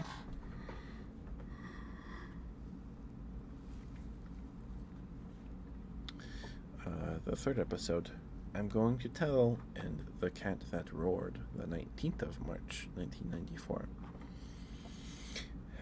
After Raisin accidentally tapes over one of Penny and Simon's audio cassettes, Bratty Rat threatens to tell on her, which he does despite her efforts to stop him. However, the consequences are not what she expected. Mew borrows Rugby's tail for a game of Pin the Tail on the Tiger. Once blindfolded, he wanders into the children's imaginary lion's den. When the lion roars, Mew drops the tail and flees out of fright. He must now return Rugby's tail, but is afraid to enter the lion's den. Rockabye Worries and Magic Fish is episode 4, the 26th of March, 1994. Rockabye Worries. Hortense, who believes herself to be the getaway horse in a bank robbery, rocks until she falls over, which worries the toys. The Magic Fish. The Magic Fish is a fortune-telling game that Penny and Simon play. The fish later comes to life and starts answering questions. Raisin, who does not want to take turns learning the answers to her questions, kidnaps the fish to have him to herself. These episode descriptors are nuts. Yeah, there's a magic fish, and then someone kidnaps the fish to get answers to the question. I mean, maybe that's normal. I don't know. Episode 5 is Climbers / Be Plush. 2nd of April, 1994. Climbers. Well, the toys believe that Balthazar is afraid of nothing. He is secretly afraid of heights. When Felix the Climber, who is last seen climbing the rafters, is found trapped behind an old radiator, Balthazar must face his fears in order to save him. Be Plush. Rugby considers himself to be the plushest toy in the playroom until he meets Humble Gary, a new stuffed tiger who was given to Penny and Simon. As Rugby sets out to teach him how to be plush, he discovers that he knows more than he thought. Episode 6, Queen Raisin and Balthazar in Beamland. That's Beam, not Bean. The 9th of April, 1994. Queen Raisin. Tired of Daffodil always being chosen as queen, Raisin tries to get her crown, but must reach the shelf to do so. Balthazar in Beamland. When Rugby annoys the toys by doing the opposite of what he is told, Balthazar realizes that he is like himself when he was younger, when he tells Rugby to go to the attic, which the toys call Beamland. Oh, because like beams in the... Okay. Rugby does not refuse. As he expected, he has to... As he expected, and he has to save him.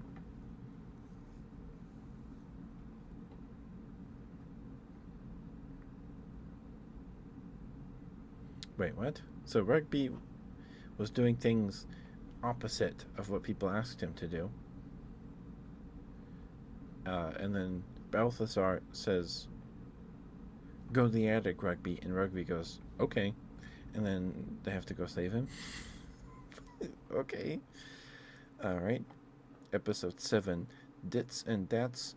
And the other half of the episode is Mummies. It aired on the 16th of April, 1994. Dits and Dats. Penny and Simon make a puppet out of a paper bag, which they name Dats, and declare him to be Dits' brother. The other toys know that Dats is just a paper bag, but Dits is happy to have a brother. Fueled by Dits' belief in him, Dats comes to life, and Dits must choose between his friends and his brother. Okay. Mummies. After Rugby states that he is not afraid of the mummy that could return claim the mummy's... Wait. After Rugby states that he is not afraid of the mummy that could return claim the mummy stone he possesses, Raisin comes up with a plan to scare him and prove him wrong. Okay. Episode 8, All Washed Up and Bonocchio, the 23rd of April, 1994. All washed up, Ditz gets washed and hung up to dry. When he is taken clothesline, he finds he cannot put his arms down. In order to cheer him up, His friends find ways to make him useful. However, once his arms are unstuck, he does not know how to be useful. so Ditz is the doll, the clown doll. He gets put in the washer, or he gets washed, and then he gets hung on the clothesline, presumably upside down. And then as he dries, his arms get stuck in the upwards position because he was hung upside down. So when he goes back to the playroom, his arms are stuck. And then eventually he's able to move his arms. But over the course of the episode, they teach him ways to be useful without using his arms. And then when he gets use of his arms back, he gets sad because now he can't do those. Okay. Interesting. Pinocchio. The bunny lamp wants to be a real toy, a wish that is granted with the help of the other toys. However, he soon realizes that without him, there is no one to manage the lamp. Episode 9, More Than a Mouse, and Happy Hortense to You, the 30th of April 1994. More Than a Mouse. Seeking to prove that he is a mouse and not just a cat toy, Mew moves into what he thinks is a mouse hole, but is actually a tunnel set up for Penny and Simon's electric train. When Rugby gets stuck in the tunnel trying to get Mew out before the train comes, Mew must save him. There's a lot of saving in this show. There's a lot of saving. Happy Hortense to You. After Hortense is left out of Penny and Simon's birthday celebration, the toys decide to throw her a birthday party. That's sweet.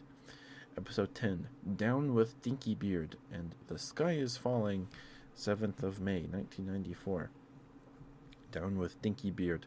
Dinky Beard comes to the playroom to play pirates, just as Raisin wants to show the toys her acrobatics. Because they want to play pirates, she comes to dislike Dinky Beard, but changes her mind when he saves her from a fall.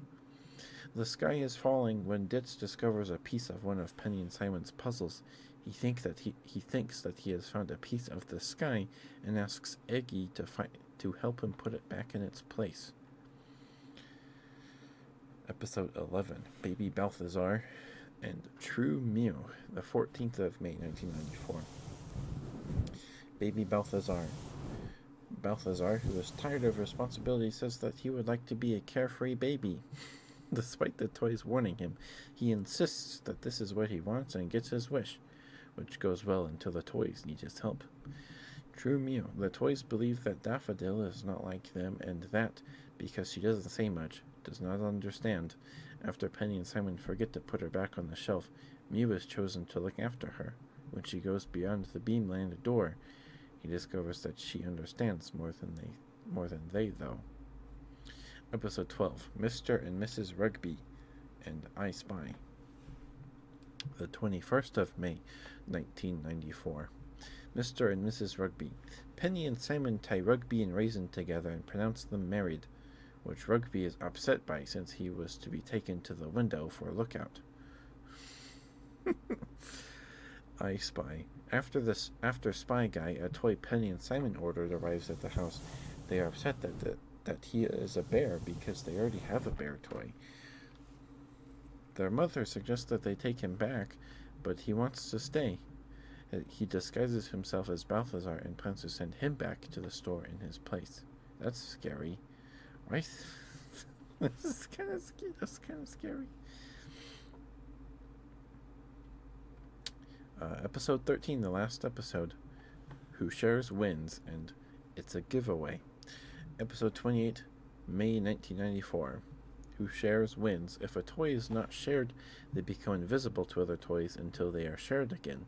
This happens to Mew on the day of the Big Bounce contest, and determined not to ruin his team's chances, he sets out to become visible again. They become invisible if toys aren't shared, like at playtime. If whoever's playing with the toy does not share it, the toy just disappears, turns invisible to other toys. That's scary. That's scary. And it's a giveaway. Penny and Simon decide to give Rugby away to the local children's hospital, although being a giveaway is the greatest honor a toy can have.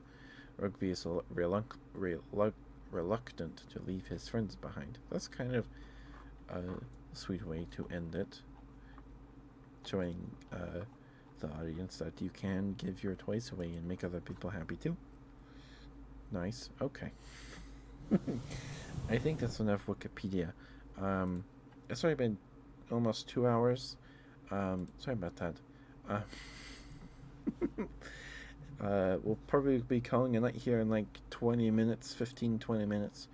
So if there are any other trigger requests or any other redeems, please get those in soon.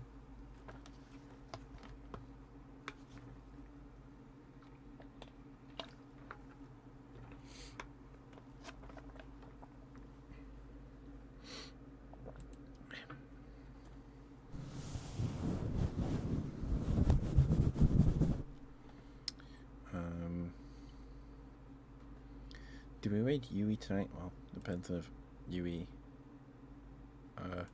ends before we can. Crid wants a good boy. Okay.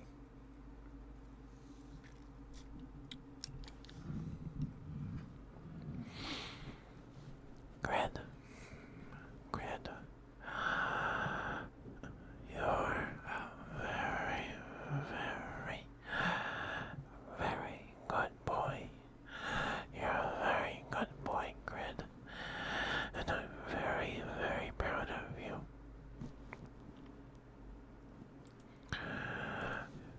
Good boy. Good boy. Good boy. Good boy. Good boy. Good, I'm very proud of you. You're a very good boy. Thank you for chatting and lurking. Spending time with me on the streams. Thank you, thank you. Very sweet of you. You're a very, very good boy. Good boy, good boy. Good boy.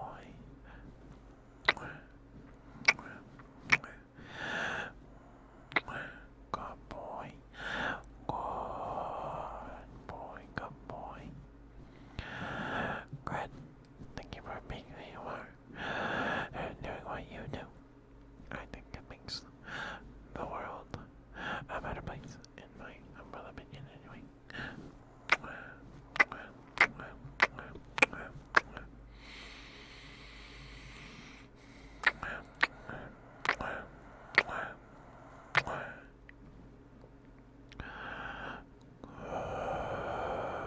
Boy. Good boy, good boy. Good boy. Good boy. Good boy. Good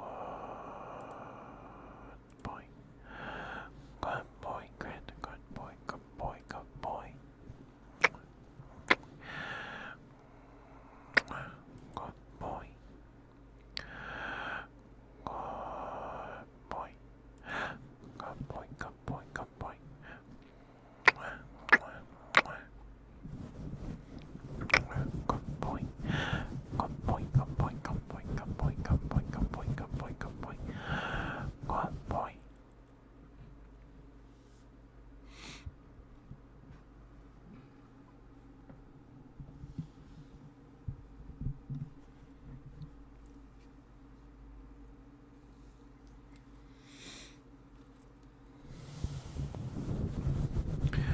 Good boy.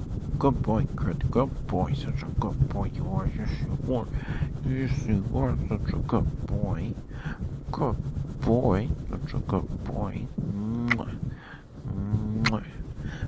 Good boy, Crit, look at you being such a good boy, yes you are such a good boy, mwah. Mwah. Good boy, good boy. Hiya.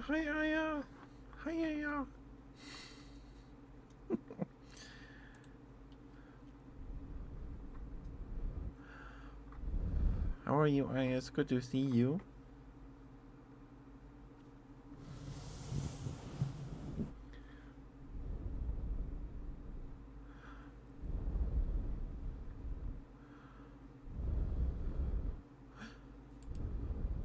Happy holidays, yes. 5 days. I guess almost 4 now.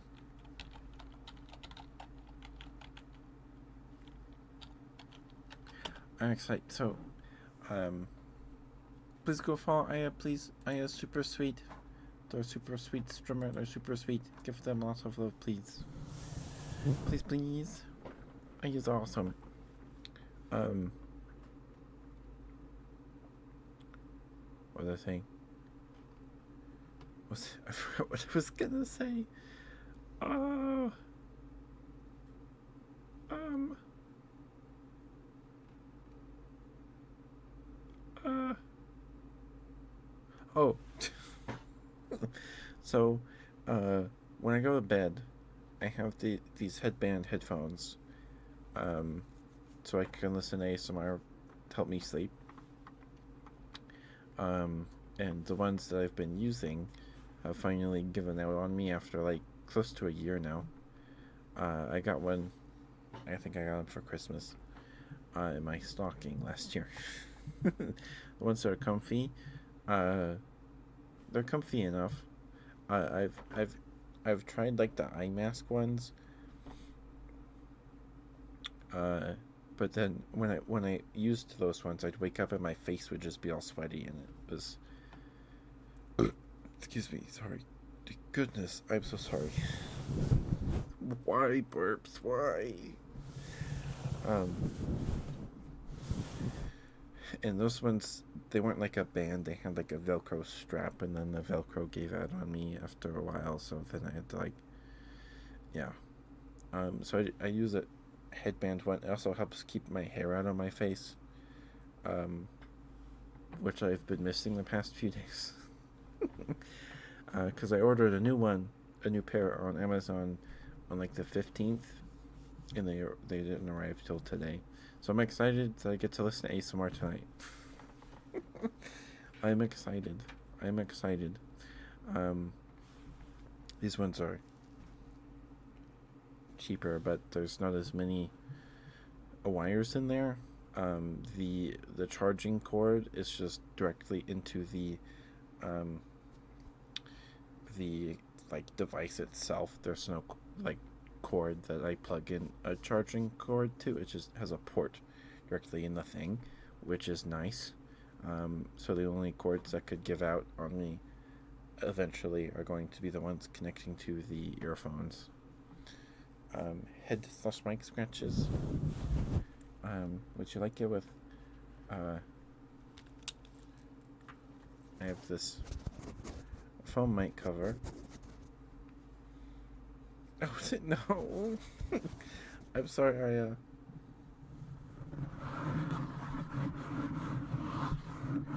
don't know if that sounds good. I'm sorry. I'm sorry for the ad break. I'm sorry. Unfortunate timing. Unfortunate timing. Oh no.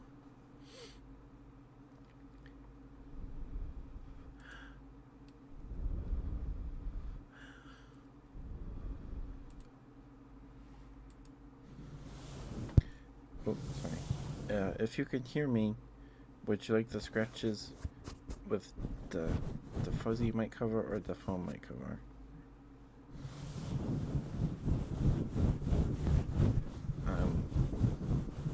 You can hear it? Okay. Would you like the foam?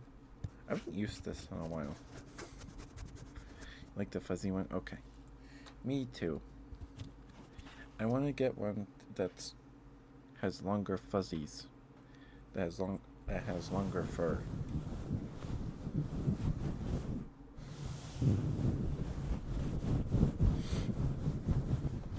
Do you prefer faster or slower scratches?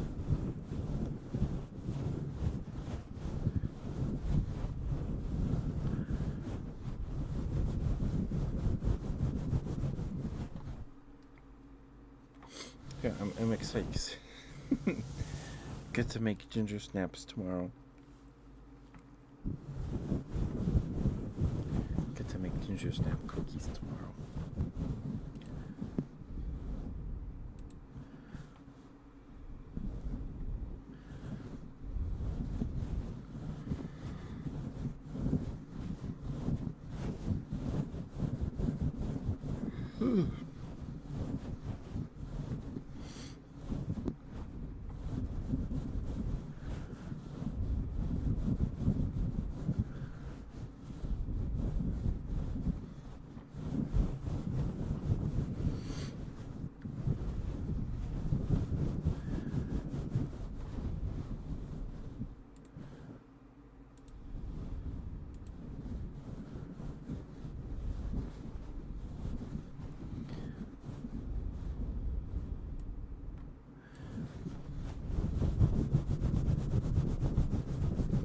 them last year for neighbor gifts. I don't know if we're gonna use them for neighbor gifts this year, but maybe. I don't know. I don't know, but I'm excited. I really like ginger snaps. I really like ginger snaps. Sorry for that ad break.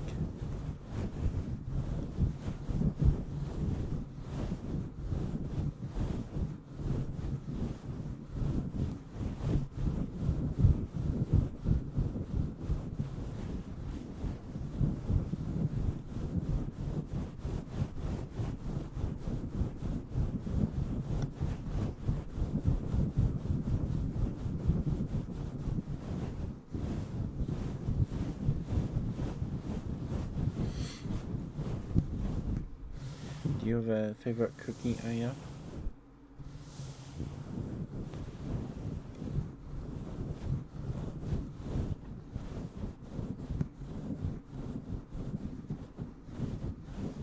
Hmm?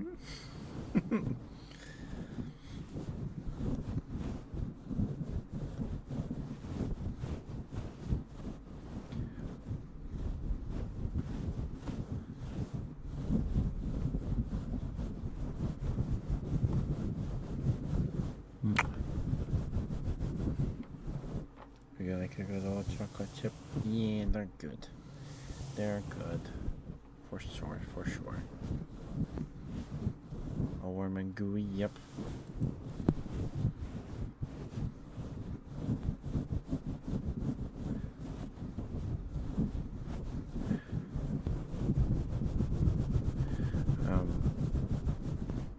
My favorite are oatmeal raisin. I do like white chocolate macadamia, or whatever it's called.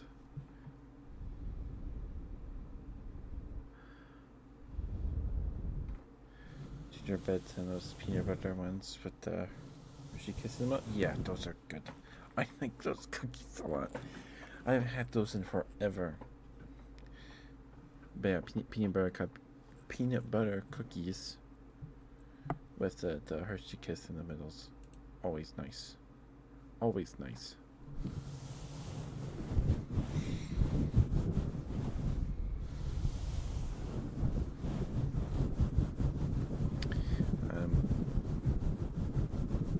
Yeah, I like white chocolate macadamia and oatmeal raisin. I like oatmeal raisin because they're chewy, and I think it's the best way to eat raisins. Because typically they're softer in the cookie, not as chewy.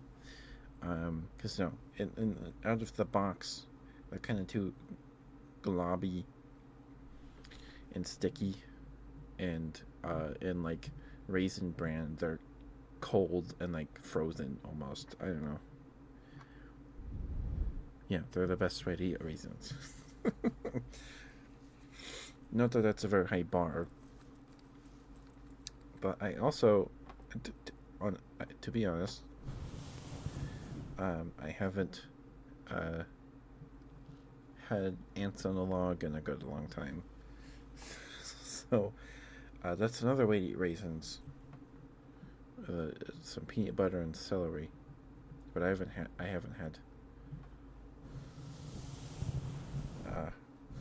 ants on a log in a long time. Last time I remember eating them, I just licked the peanut butter out of the celery and then put the celery back on the plate. And my mom was not happy with me. I was like maybe 5. No older than 6. Because we moved out. Because that was when we lived with my grandparents, and we had to move out because my parents got pregnant with my first sister, and there was not enough room. So we moved out, and like I think it was before she was born. Pretty close. Yeah. So last time That's the last memory I can recall eating ants on a log. I don't even know if there were raisins on there. I just licked the peanut butter out of the celery. Because celery is kind of gross. Just by itself. Well, even with the peanut butter. It's not great. Not the best snack. But definitely not the worst snack. Probably. Probably.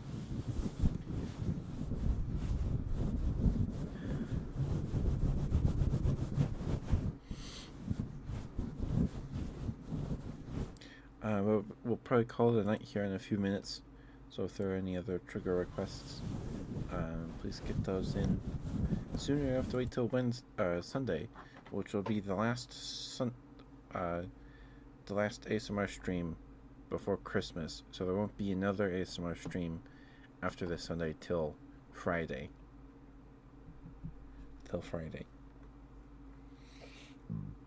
Excuse me, sorry. I don't know if I'm gonna stream on Tuesday. I don't know what the plans are.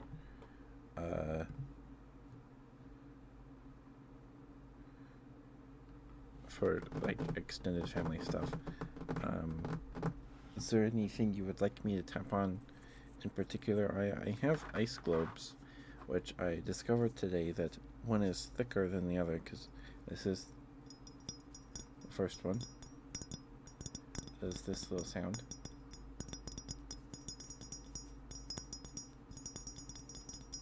It does that. And then I have this, the second one, which does this.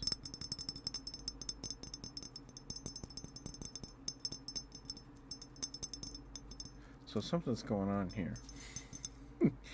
Either this bulb is thicker, or because I'm not touching the glass, they have little foam handles. So it's not because I'm like gripping the glass, so it's not reverberating. I like the first one. I like the first one. We read Wikipedia today. Again, because I have fun reading Wikipedia on Wednesday. We read the article for Brontosaurus. We've read the whole thing. Wednesday's stream was like 3.5 hours. Maybe 3. Because I tried to end the stream, and then we got raided. So I was like, okay, we'll go a little longer. And then I went a little longer, and then we got raided again by like a big raid. I think the biggest raid I've ever gotten. Yui raided us, which I very much appreciate. It was very sweet of Yui. It was like 102 people, which almost completed an achievement for me. They have 100 people watching at the same time.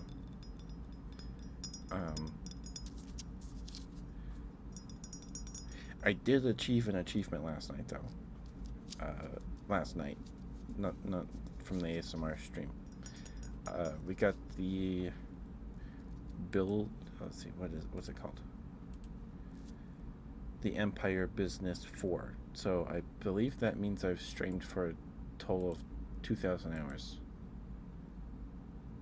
Yeah, streamed for 2,000 hours total, which was completed today, I guess.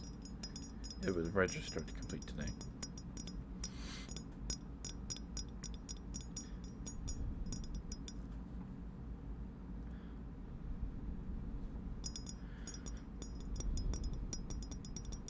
So, the only thing we have left to qualify for partner or to apply for partner is the 75 viewers, which is gonna be a good while. Yeah, you have to have 75 average for in a 30-day period. We have 5.2, which is nuts. 5.2 is a lot for me, I think. Pretty sure. I'm very grateful. I'm very grateful.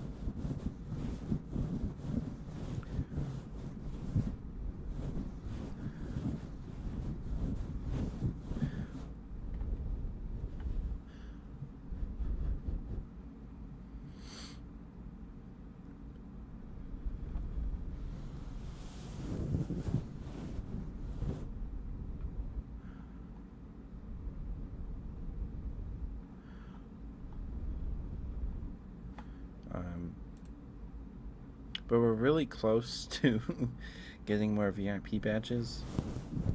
We're at 14 of 15 chatters, people chatting at the same time. We were super close. Super close. Really, really want more VIP slots. Because I don't want to take VIP slots away. I don't want to do that. But it'd get me like 5 more, I think. So I'd still have to be kind of... Couldn't just hang them out, I guess. Okay. I think we'll raid Note again. We haven't raided Note in a while. Unless Yui's still going. Okay, Yui's still going. I think we'll raid Yui. We'll return the favor. Attempt to return the favor. I'll be right back. Give me seconds for my headphones and we'll get the raid going. Thank you guys for being here. Thank you, thank you.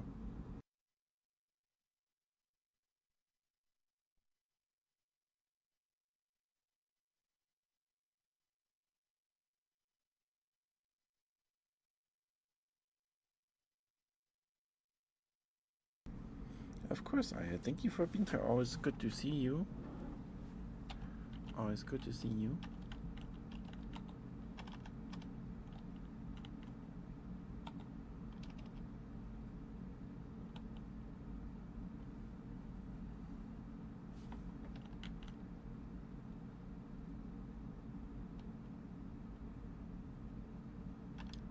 Oh, you can make it. Oh, that's how you make announcements. That's how you make announcements. Cool. Neat.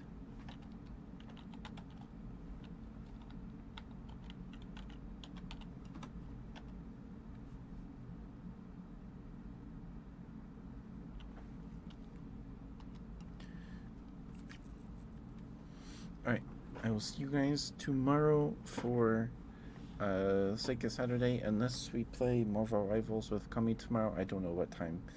I think Kami's busy during the day, so if we do play,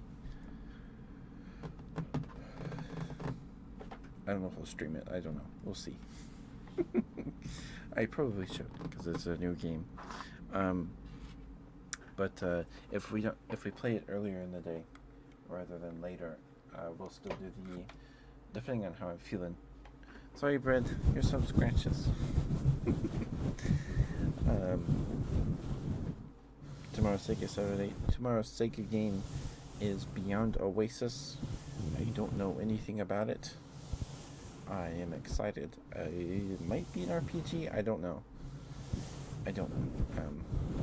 I'll see you guys tomorrow. Good night, Bread. Good night, Aya. Who else was here? Crid was here. DJ, Gravelord, Teto and Tato, Chickies, Kumi, Mooney, Lexi, Chang. Be nice to Yui, please. She's super sweet. It's very good at ASMR. Good night, guys. Brush your teeth. Get some warm food. Stay warm. It's cold out there.